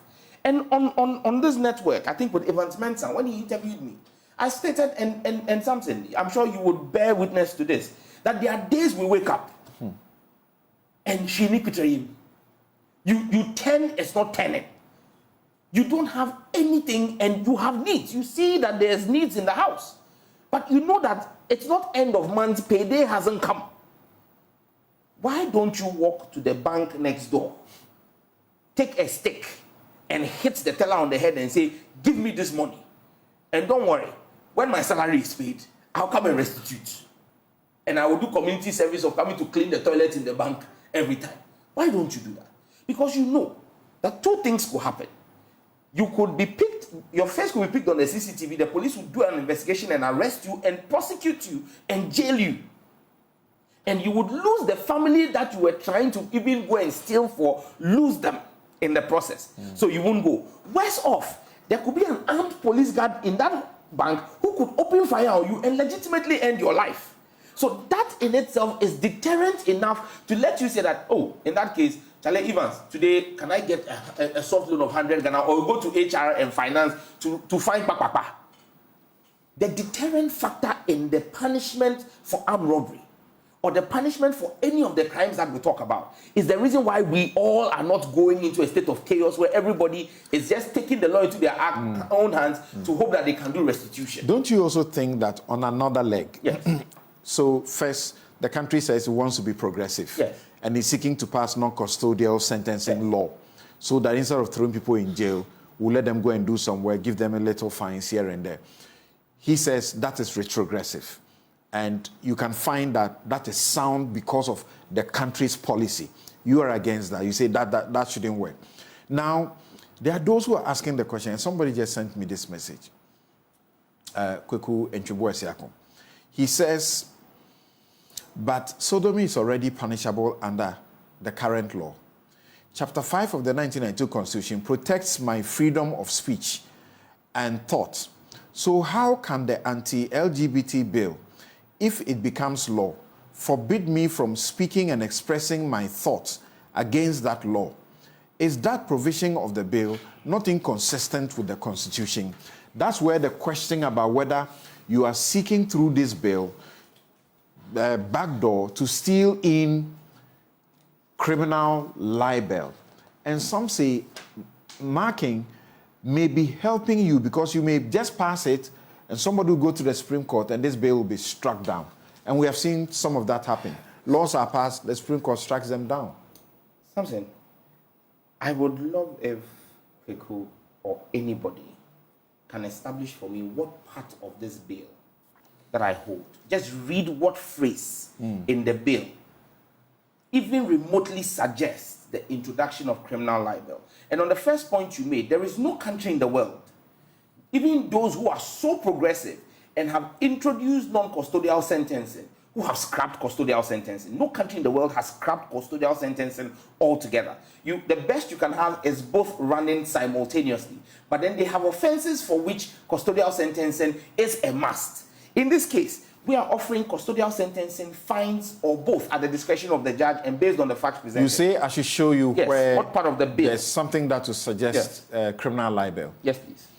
The very provision that you read earlier, which is still in 12 on my 12, yeah, 10 in the new bill. Prohibition of propaganda. Yes. Of promotion of an advocacy for activities prohibited under this act. Yes.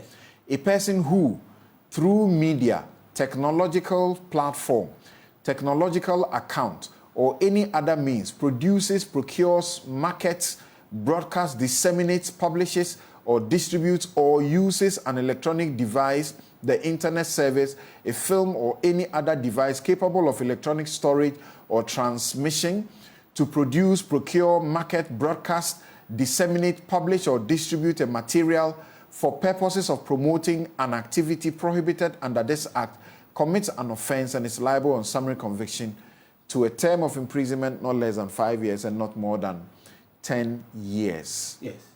So 10.1, which is what, or 12.1 per the old bill, says that if you do any of those things relative to an activity that is prohibited under this act. Now, what have been prohibited under this act? That is spelled out. LGBTQ. Absolutely.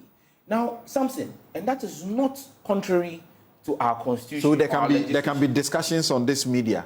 So long as you do editorials. You do editorials. Good. You can do an editorial on money laundering. But your editorial will not end up promoting money laundering. Why? Money laundering has been designated as a criminal offense in this country.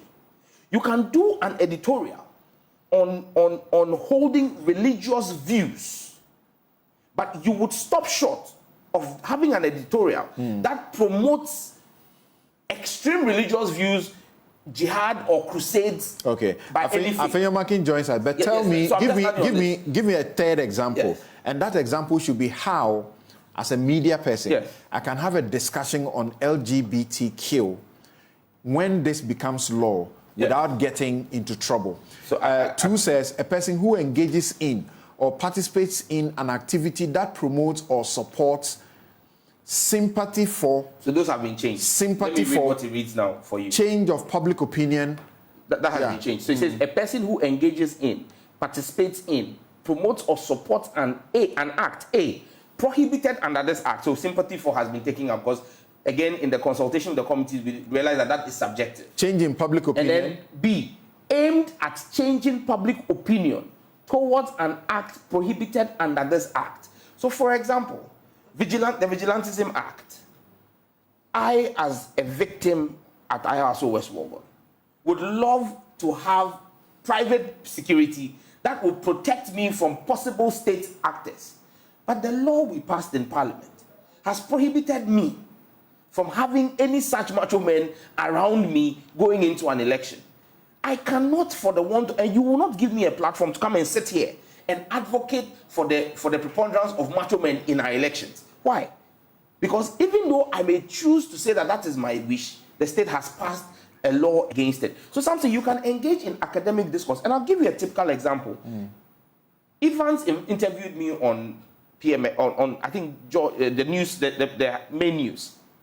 But before he interviewed me, he interviewed a spokesperson for a group called Rectify Plus or something, which is an LGBTQ advocacy group in this country. This was in June last year.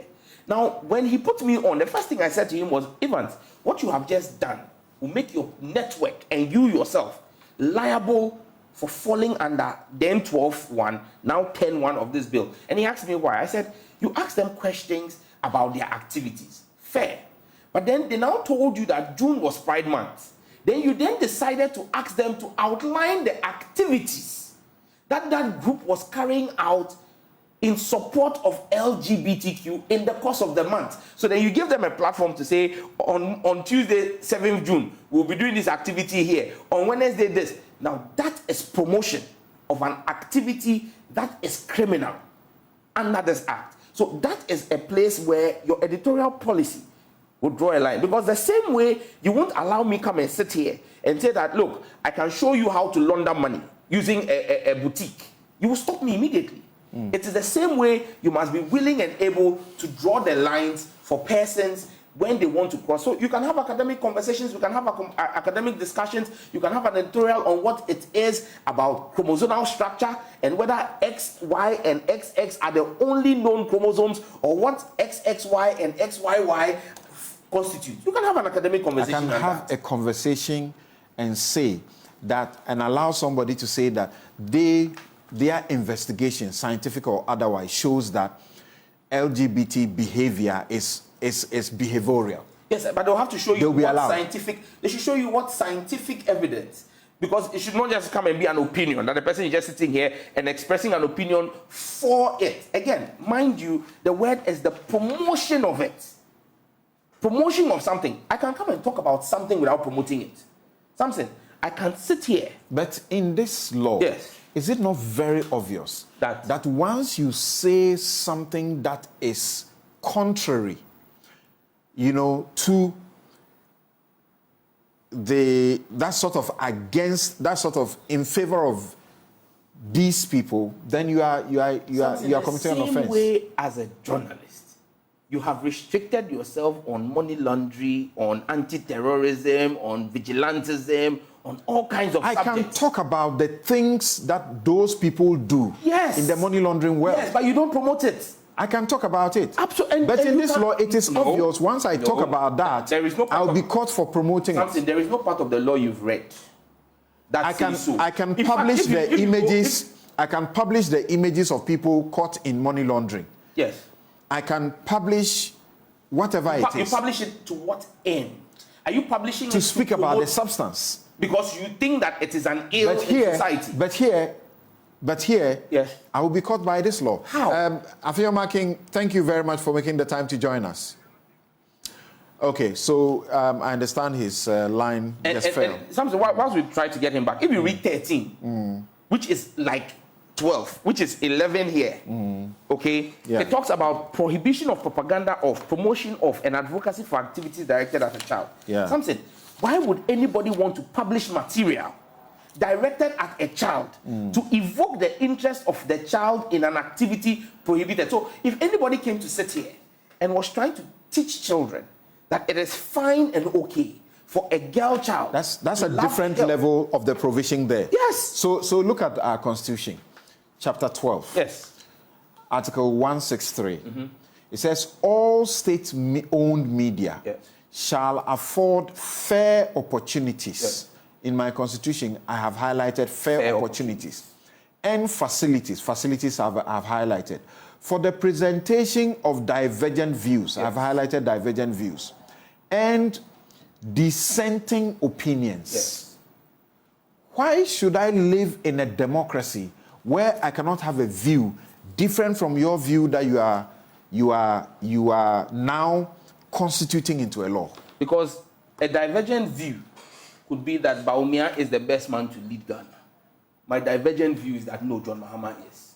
That has not offended any law of the land. So the Constitution is not read in parts, but read as a whole. Your freedom of speech is not, in fact, they say your freedom of speech ends where mine begins. And so your freedoms are not absolute. Even your freedom to life is not absolute. Every freedom in the 1992 Constitution of Ghana is curtailable. So long as, and if you read it, the Constitution, I think in chapter 5, actually imposes limitations on all the freedoms there. Public health, public safety, and public morality.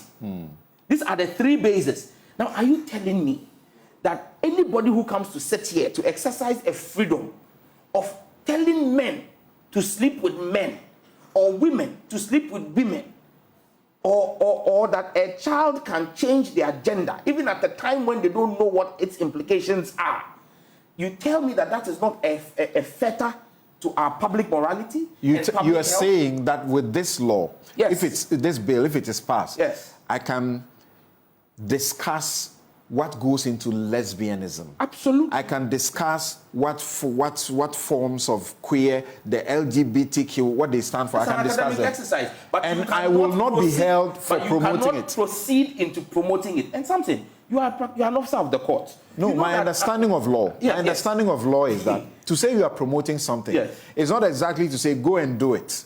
So Samson. So this law, you will not be the one implementing it. Absolutely, and that's the point I'm coming to. As an officer of the courts, you know that when someone is accused of promoting another's law, or this bill when it becomes law, you're not just going to be picked off air and thrown into Sawamo. You will have your fair day in court. The point I'm making will be played. The judge will determine based on the facts of the case whether what you did constituted an editorial piece as a journalist or whether what you did constituted promotion. The judges will determine. That is why. And I'm suggesting to you. I'm suggesting to you. I can have boys. I'm suggesting to you, Sam George. And you can arrest them. I'm suggesting to you, Sam George. What you appear to suggest here, that is permissible under the law, will suffer after you have passed this law. Well, we live in this country. We'll see how it goes. Something there is, and I keep asking you. You and your station, at least I am 100% clear in my mind. I may not be your biggest fan, but I am clear in my mind that you will not allow anybody come and sit on this platform and promote money laundering. Okay. Even though I can come, when I was on your show, I spoke about real estate. That's right. And how real estate... They came after you. Yes. For speaking the truth. And we saw how that ended. You get it? But it was on this show. I spoke about how the real estate industry is used as a tool of money laundering. Did I promote money laundering on the show? But I discussed money laundering in its entirety. So that is for you and for our viewers who watch that show, a classic example of how you can have a conversation on the subject matter without promoting it. Don't you think this is the more reason you should be tolerant of those who, like Afenyo Makin, who is asking you, pause. Let's look at this. Let's look at that. Let me bring on. Let me bring on. He's not against it. I know. He's not against it. This, he said that when we find you guilty, Michael, we should give you a non-custodial sentence. Right. Thank you very much. Let me bring in a gentleman I had introduced earlier, Dr. Michael Jan Nyako, human rights researcher, Center for Human Rights, University of Pretoria. Thank you very much for making time to join us, sir. Thank you very much for having me, Samson. Great. Good morning to you. Right. So let's have your take on this, new debate in Parliament about making sure that this bill, if it becomes law, the punishment should be a resort to non-custodial sentencing rather than putting people in jail, and the questions of the potential, clawback on the rights of speech, libel, criminal. Yeah, thank you very much, Samson. And I think for me, my opposition to the bill goes fundamentally to the bill itself, the whole of the bill, not just the recent suggestions by the Honorable Afenyo Makin that there should be non-custodial sentences. Okay. And my opposition to the bill stems from what, in my considered opinion, what a democracy should encompass.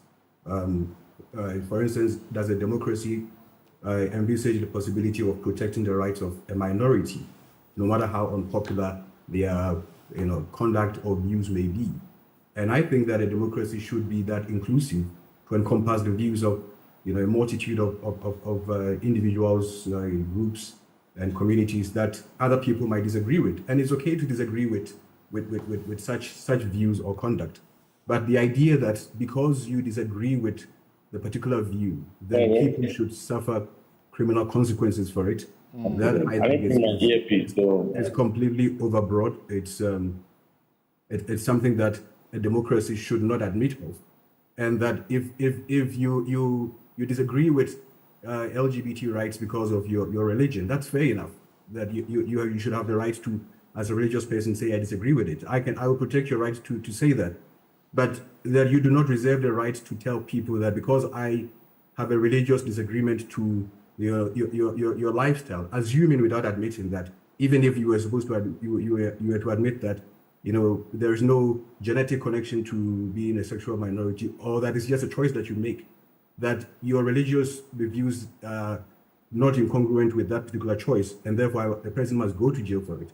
That I think is is a very thorny issue. It's going to the extreme ends, and it's something that must be avoided in a democracy, that we might create spaces for disagreements. We can the arguments, Doc, have been made, for example, that yes, they are seeking to protect our African values, but we don't know of an African country where, for example, incest or adultery is a crime.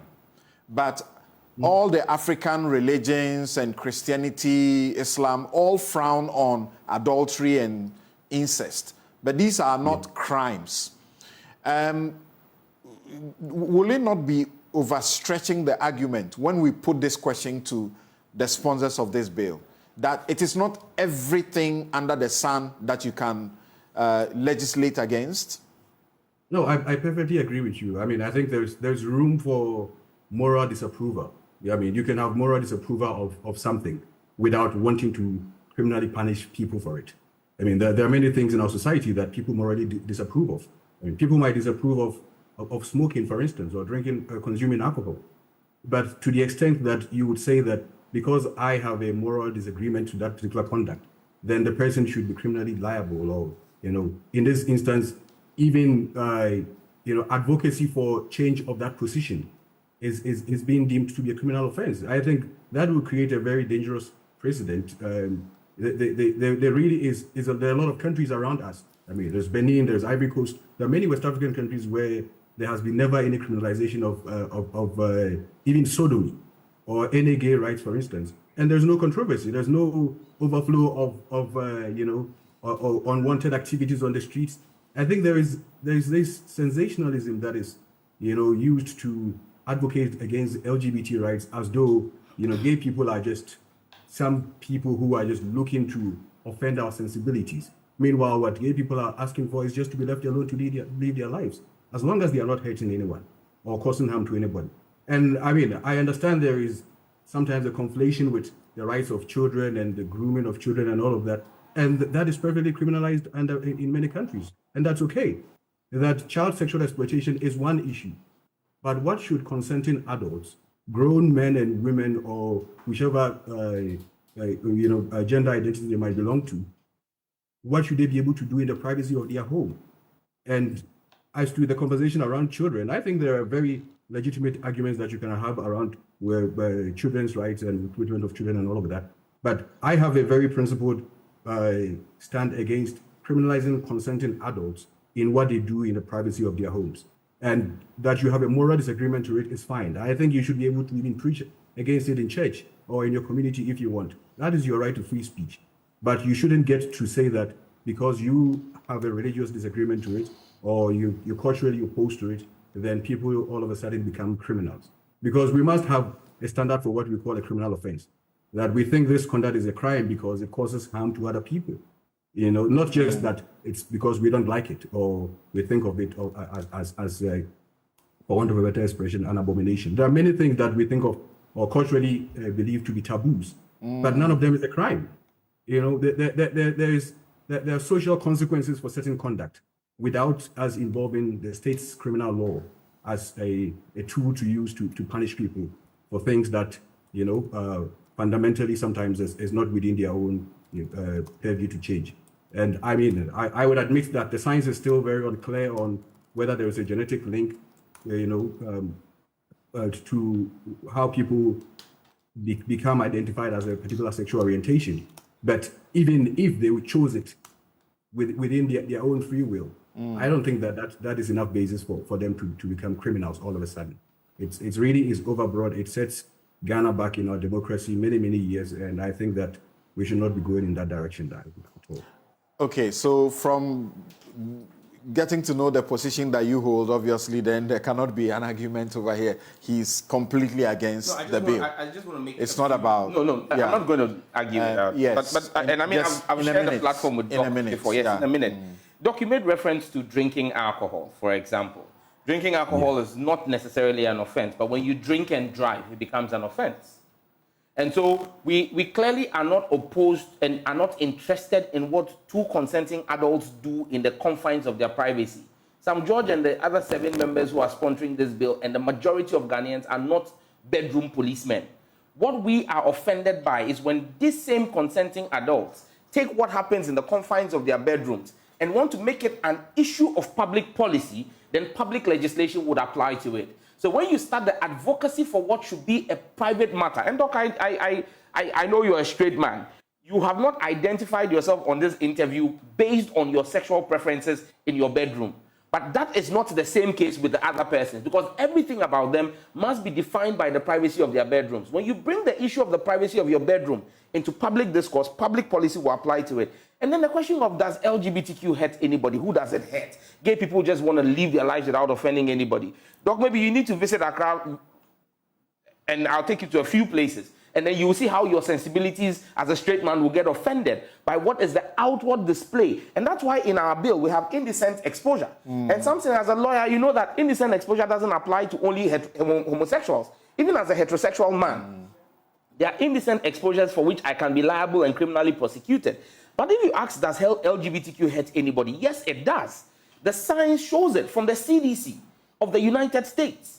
It shows that people who engage in homosexuality are 400 times more likely to get HIV/AIDS. Yes, it shows that persons who are engaged in various forms of homosexuality are 60 times more suicidal than heterosexual men. Yes, it shows that persons who engage in homosexuality are 40 times more likely to be obese or substance abusers. So yes, there is a public health crisis associated with LGBTQ. Again, you ask that question and I ask, in the US, for example, what is it that hurts anybody for someone to be polygamous?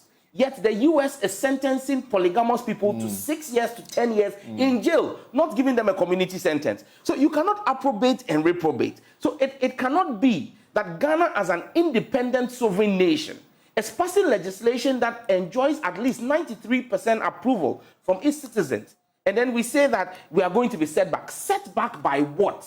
The ultimate international legislation on human rights is the UDHR, the Universal Declaration on Human Rights by the UN. It's 75 years this year. Doc, there are 30 rights, 30, as enshrined in the Universal Declaration of Human Rights. None of them bestows a right on the basis of gender identity or gender preference. Okay. So where from this talk about rights? Okay. So we will not go that route again because we have done that debate and over. When I was talking about adultery, I mentioned incest in the same breath. Incest is actually a crime. Yes. It's an offense. Afenyo Marking joins us. Thank you very much. Now, what do you say to the reaction to your two-pronged issues for review of the bill before passage? Non-custodial sentence in tandem with the fact that Ghana is seeking to pass community sentencing law so that we don't put people in jail, but rather we put them to work to reform them or just a fine.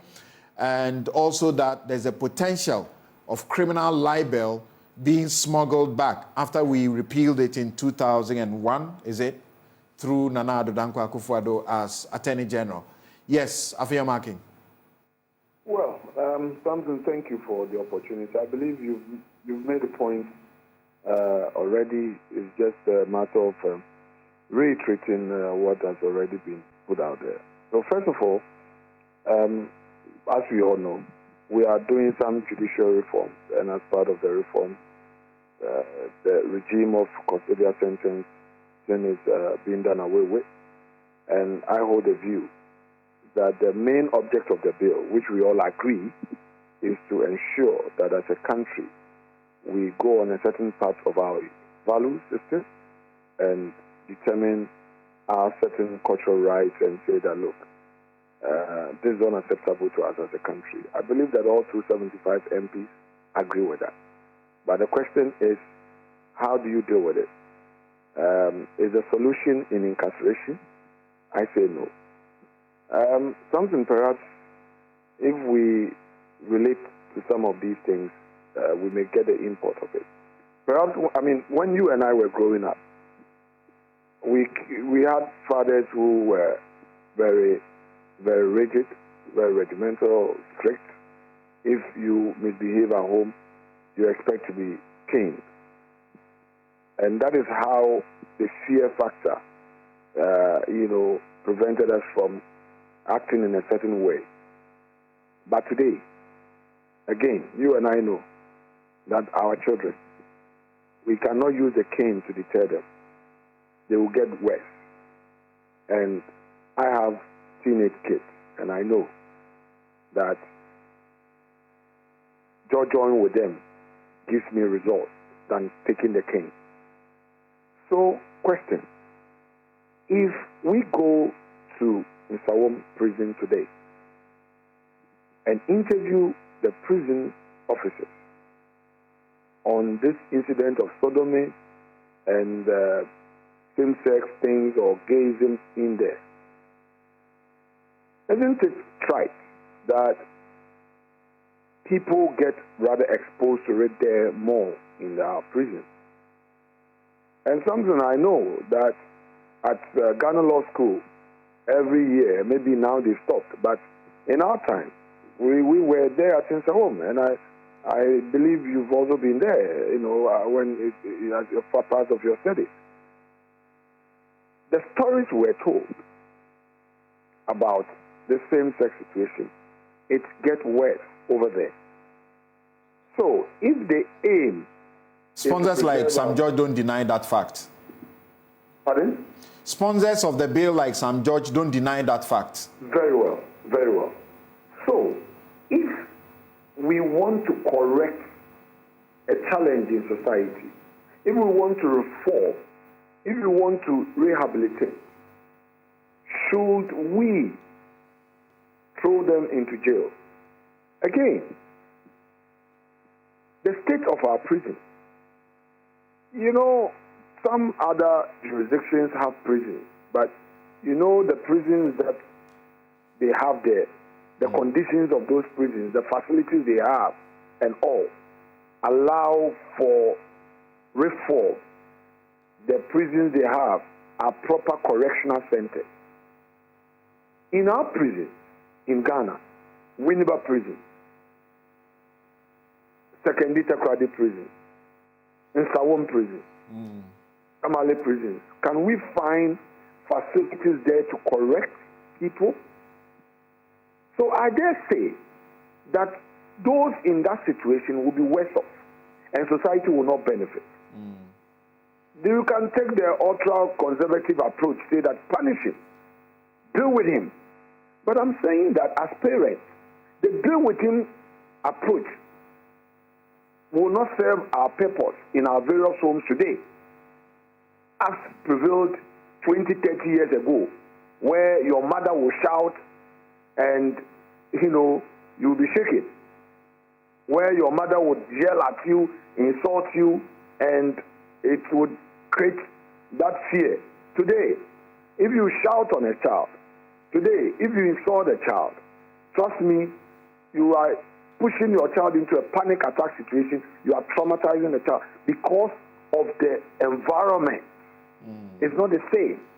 So I am taking this very middle position, this right approach. That, okay, colleagues, we are together in this, protecting our family values, protecting our values as a country. We are saying that same. Okay. However, let's do this. All right. Now let's go to the second leg of my argument, which you had already put across. The criminal libel issue. You read the provision on promotion, advocacy, and all that. But I don't think I appreciated the metaphor in the submission of my respected colleague when he sought to relate it to money laundering, and that if you are a media house and you promote money laundering, but that's not an issue. In the money laundering, that's a secondary offense. You would have committed a predicate offense of stealing and all that, or getting involved in drugs and all that, and you want to hide the tainted income or money that you've gotten. But this is a right issue, a human right issue, that the person is saying that, no, this is my right, inherent right. This is a right in the Constitution. I say, no, you cannot do it. It's your right, though, but we want to say that you cannot do it. We cannot allow excesses of behavior so we are limiting you. If it is the case, then why incarcerate me? Why not create a platform where society can help me to integrate? And I'm saying, which of us here, Samson, you, or any bishop, any imam, will say that a son, a daughter, a niece, an auntie should be seen being sentenced into prison? No. Okay? So let's be empathetic. Let's look at the ways to go to deal with it. Okay. But if you say the media house, you know, talking about it, will have to go to prison. The media house, the individual who may be discussing this subject matter or wearing a T-shirt or writing about it because it is deemed to be advocacy in a democracy, that person should be tried. And perhaps if you go and meet a very conservative judge, it says that go to jail, get a maximum sentence. Right. Meanwhile, we repealed our law and said that, look, when a journalist, when a media practitioner is in a situation like this, you can recourse, go to the civil court, and then, you know, damages may be available for you, and the court may get you some compensation instead of reporting you to the police. Unfortunately, and the police saying that you are being prosecuted. Unfortunately, Afenyamarkin, we are still using the fear and alarm law to deal with journalists, and we are still using also the Communications, Act, the provisions there, also to deal with journalists for publishing false information criminally, which we should look at. But my question to you finally will be this: if you can be very brief about that. The question is, we accept that these are our morals, and these things offend our morals. You accept that point to yourself. So you say you are not against the bill. So, like I was trying to make the example, even though in our religious groupings and even our traditional whatever, we hate and we don't like adultery. It's morally reprehensible. We have not legislated against it. If someone has sex with their cousin, for example, it is not caught by any law in Ghana. But because we say we don't want incestuous relations, we have used the law to criminalize incest, for example. So what is wrong? And if you committed if you were caught in an incestuous relationship, you could be going to jail for 25 years. Why are you saying this should be different? No, but something, what you've forgotten is that ab initio, there were arguments that this law in itself is even needless because we have sufficient provisions in our law books that, prohibit all these acts. You remember that in laws that we inherited, from our colonial masters, frown on this gayism and all, that you are not supposed to do this and that. And yet the respondent said, look, that notwithstanding, we want clarity, let us legislate on it.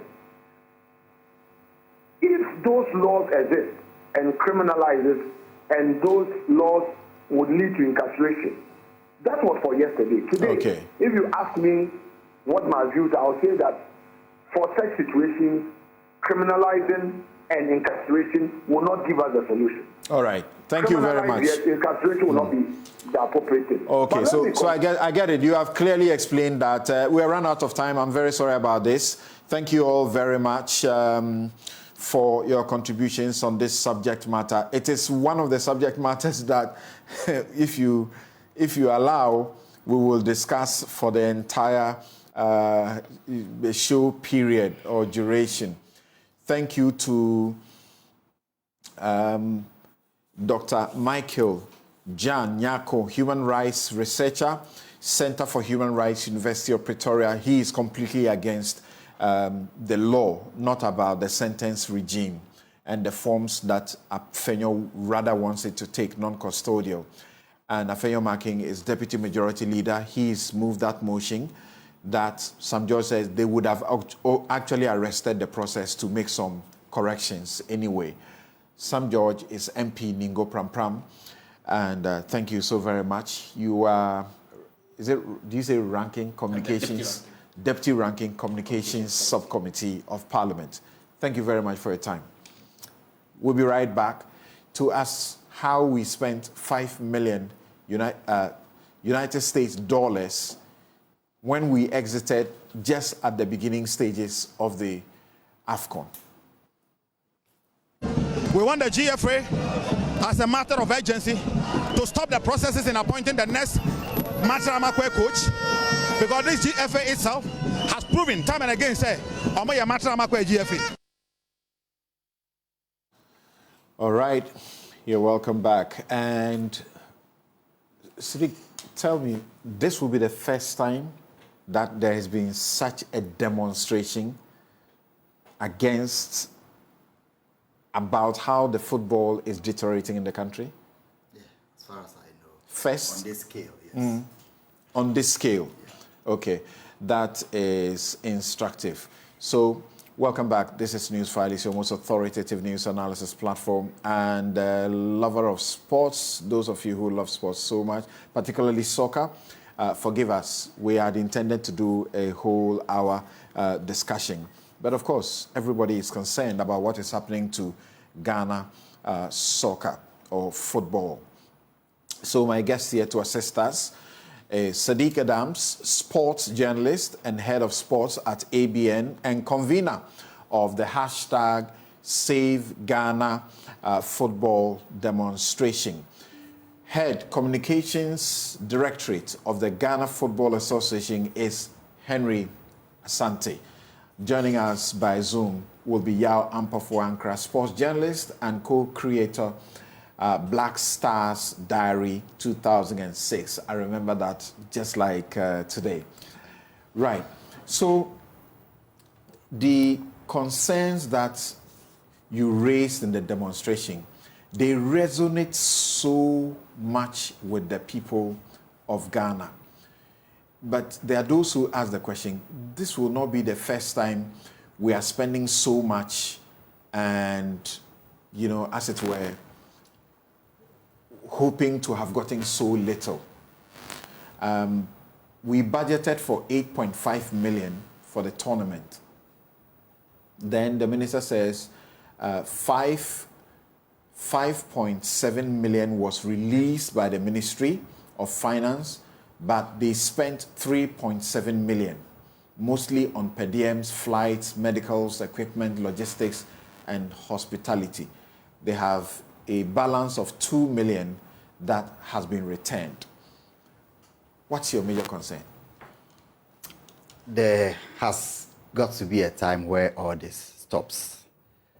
The investment in football has been wrong from the onset. You cannot spend such an amount of money in 3 games or 4, 5 games, including friendly matches at the African Cup of Nations, especially when there are some part of the cost largely catered for by the organizing body, which is CAF or FIFA. So in reference to the World Cup and the AFCON, you only take care of a very few items and extras that you would want to add up. So if CAF takes charge of 40 contingent of your team and you want to add 10, you take charge of that 10. So how do we come up with such figures? And my concern has been, over the years, the sports ministers only come to Parliament, and it is very difficult to get hold of the details. And the devil is always in the details. That's we right. never get to know who got this, how did we arrive at this figure? Because a blanket $3 million spending will not suffice without getting into the details. That's clearly unacceptable. We should get the details. And that is what Parliament has allowed to fester. $4 million, and we saved. You don't save. If you attend the tournament that you budget for 5 million, and you come back from the group stages, exit at the group stage and say you saved, you have not saved. You did not get to that point. Absolutely. It is not a saving. It is actually a money that you need to return. So this has become the concept that spending $4 million, we spend $5 million. We need to know the breakdown of who got what. Did they deserve? How did we arrive at this? But I think that before we can even interrogate properly this spending of $3 million, which I think it is overblown, we need to get the details of what went into it. You were comparing this figure. I've followed interviews and other reports, media reports attributed to you, where you were comparing this figure to the total budgets of other countries. Of course. Why do you do that? Is it fair? Very fair in a sense, because we cannot, as an association or as a country, attend a particular tournament where the fair balance has been created by the organizing body. A fair balance in the sense that you get paid equally. You get hotel, accommodation, flight equally. So that is fair to say if this has been catered for, then you need to be reasonable in spending. The reasonability in spending also arises from knowing your condition as a country. Morocco may decide to spend $10 million on this AFCON. They have practically resolved majority of their fundamental challenges and have moved beyond playing football as a social function or event to being a business entity. You have not gotten there. You don't even have pitches to play with. The first law of the game is pitches. You don't even have them. So you cannot go to a tournament and decide to spend beyond what is reasonable in the sense. And the reasonability is objective. And as we are showing, in 2012, we spent, was it spend or budgets, really? We budgeted, spended, yeah. Okay, 5.5 million. The prize money was 1.5 million. 2013, 5.8 million. The prize money was 1.5. It hadn't changed. 2015, we did 4.7 million. The prize money was 1.5 still. 2017, we did well. 3.4 million. And the prize money was 4 million. That was a lot more. In 2019, 6.3 million is what we budgeted, and the prize money was 4.5. Then 2021, it was 5 million, and the prize money was also 5 million. Now here we are, 2023, 8.5 million, and the prize money is 7 million, and we didn't go anywhere. Now, tell me this. In your demonstration, supported by very many well-meaning people, including those who didn't come there, tell us the 2 or 3 most important things you say must happen to change our fortunes quickly. Well, there are issues of conflict of interests that we believe has characterized the structure of the Ghana Football Association and even the Ministry of Youth and Sports, which, if we do not curtail, will never allow the progress of our association of football. Number 2. Number 2 is about infrastructure development, investing properly. So government should not just wake up one day and say, we have approved 8.5. They should be interested in investing in the right areas, grassroots football, school sports, infrastructure where we can plan. That has been an ongoing project, except it's not sufficient for you. Is that a point? Where? No, from what I know, you know better. But the stadia we have, and then now the AstroTurfs projects that are going on. You talk about that and you go back just 2 months ago, the national soccer team struggled to find a pitch, a training base to camp the team for the AFCON to prepare. It tells you the level how we've sunk. If you do not get a proper training facility in the whole of Ghana, and you need to hire a private facility for the national team, you cannot boast of infrastructure. That's significant commentary. Yeah. Henry, sometimes it's difficult to take feedback, but I hope you guys at the GFA are taking this in your stride, that feedback is good. Well, thank you very much. It's very important to take feedback. You cannot say that you are working in isolation, especially when the media is a key, or a major stakeholder in the development of football. So none of us at the FA is against the decision of Sadiq and my colleagues to hit the streets to demonstrate, to also put out a few issues they feel are not helping in the development of football.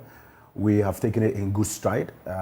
Yesterday, the president of the FA instructed the General Secretary to respond to the petition officially and also put measures in place or make arrangements for a formal meeting with the conveners of the that's great. You like that, don't you? We've always, so that they will respond and there will be a formal meeting. That's the best practice, of course. Yes, that's what the president instructed the General Secretary to do. But I mean, just by way of highlighting the processes in arriving at budgets and what happens at competitions, I can say on authority that yes, the team camped in Ghana. We camped in Cape Coast, in Kumasi for a period of 10 days. Part of the budget that was sent to the ministry was the camping base of the team before a decision was made for the team to camp in Kumasi. So I mean that's a major issue that needs to be pointed out. So the FA prepares the budget, the processes. The FA prepares the budget, and the budget is taken to the ministry. Once the ministry receives a budget, if there is any area in the budget that needs further explanation, they call on the FA to come and explain.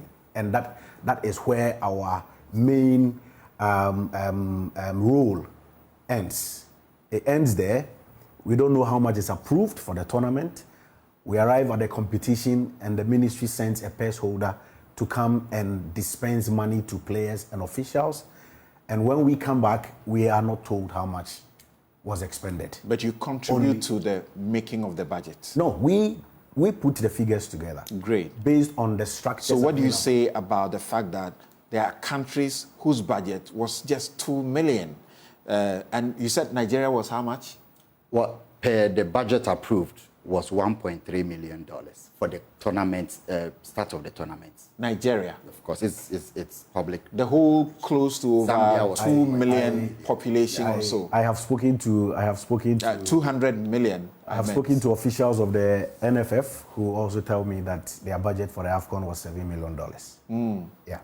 Okay. So these are figures that will always, be subjective in terms of what is put out in public and what also. But Samson, is it possible for a country like Zambia to present a budget that is approved in Parliament of 2.1 and the association will overblow it to their colleague communication directors? Something that has been approved by Parliament and published by Parliament cannot be a thing of factual inaccuracy. No, I didn't speak about Zambia anyway. Okay. Yeah, I only spoke about Nigeria. You've heard commentators who say everything that is happening with Ghana football, we should hold the technical people responsible and not the players.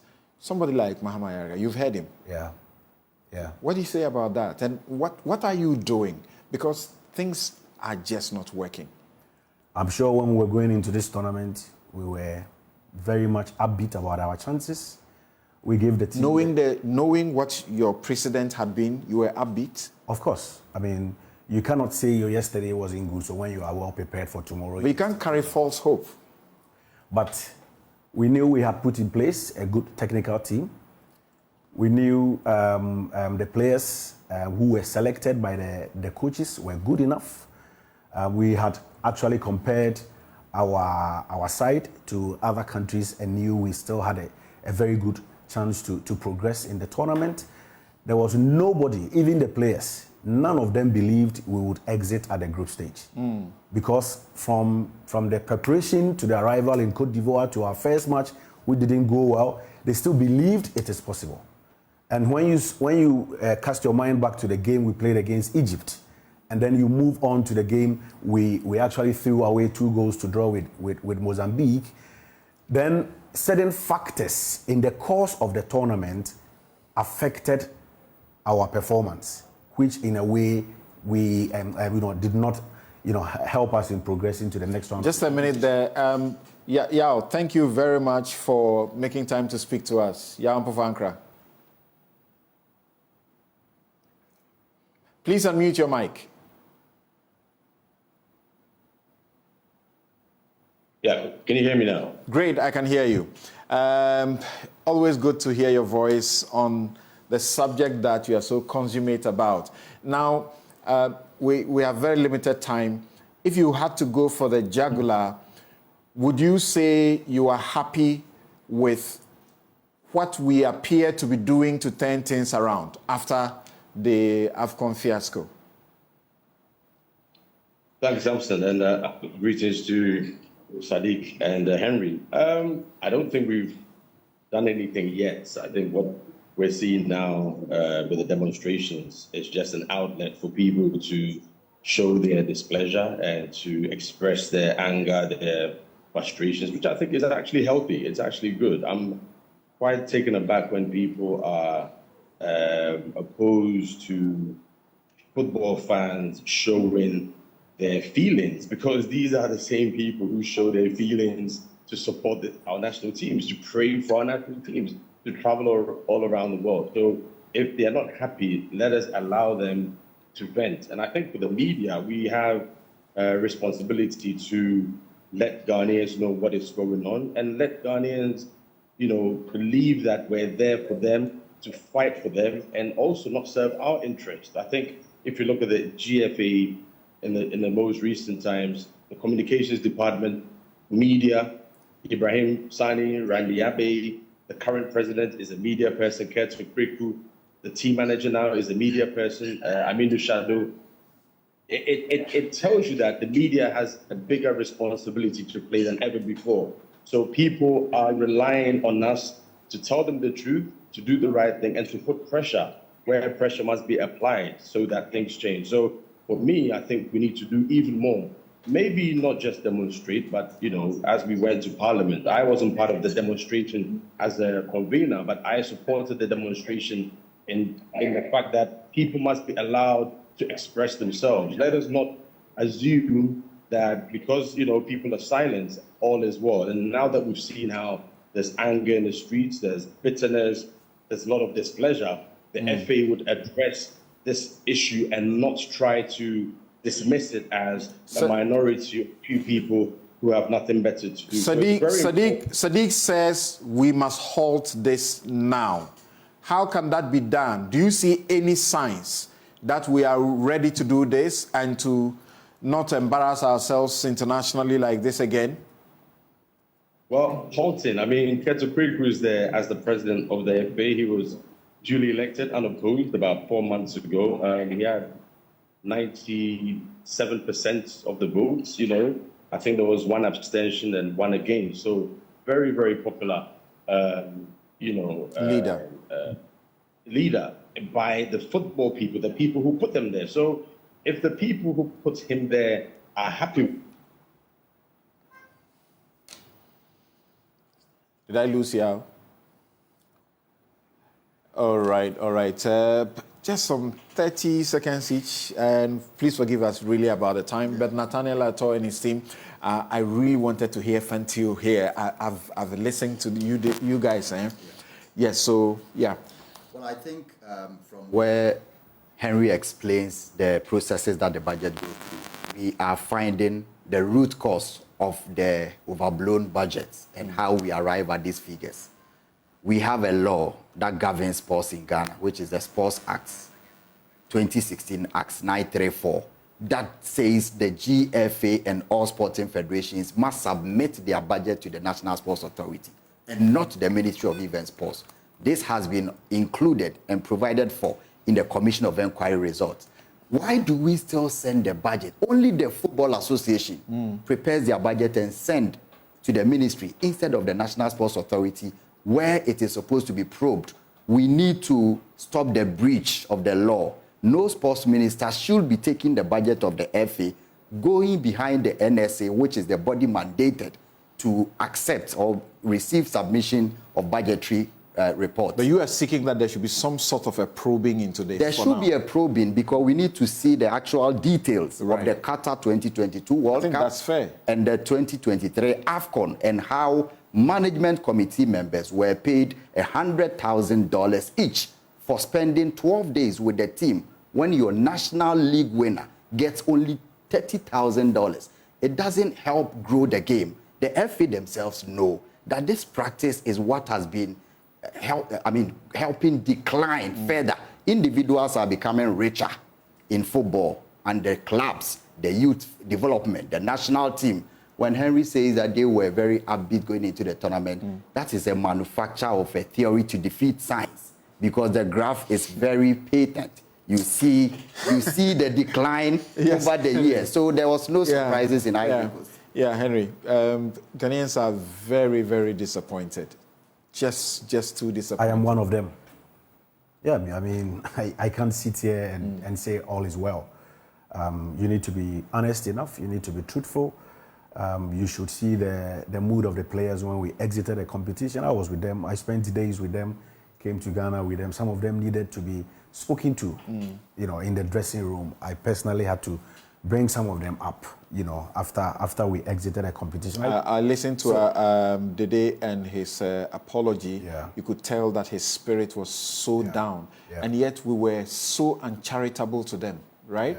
Yeah, after the tournament. I mean, but it's normal. It is what it is. We've always called on Ghanaians to support the team.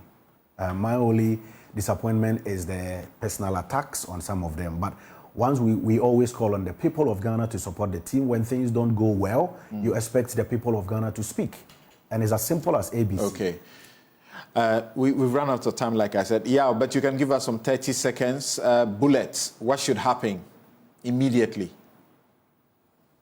Oh, Samson, I think, can you hear me? Yes, please. We need to unite. You see, regardless of what happens, regardless of my position, Henry's position, anybody else's position, we cannot go in a different direction as far as bringing Ghana football back. So we need to sit together and agree that this is the path we must take. There needs to be reconciliation. There needs to be concessions. There needs to be concessions on the part of the GFA so that we can have a conversation that is devoid of factions. You're on this side, you're against us. If we do that, we can never come to consensus to agree. But for me, the most important thing is for the FA to admit that something is wrong. We agree, and we're ready to move forward in this direction. All right, so I've got many messages. People continue to pour out their disappointment. Some say, and why was the minister even kept? He should have been sacked. The GFA has to be dissolved again. We have to go through another normalization process.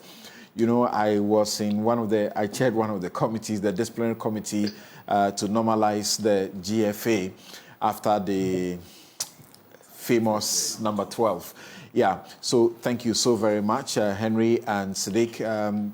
Thank you so very much. I hope that, I suppose you guys can extend this on Nathaniel's show this afternoon so that we can benefit fully from the discussion. I'm Samson Lardy, Anyenini. This has been Newsfile.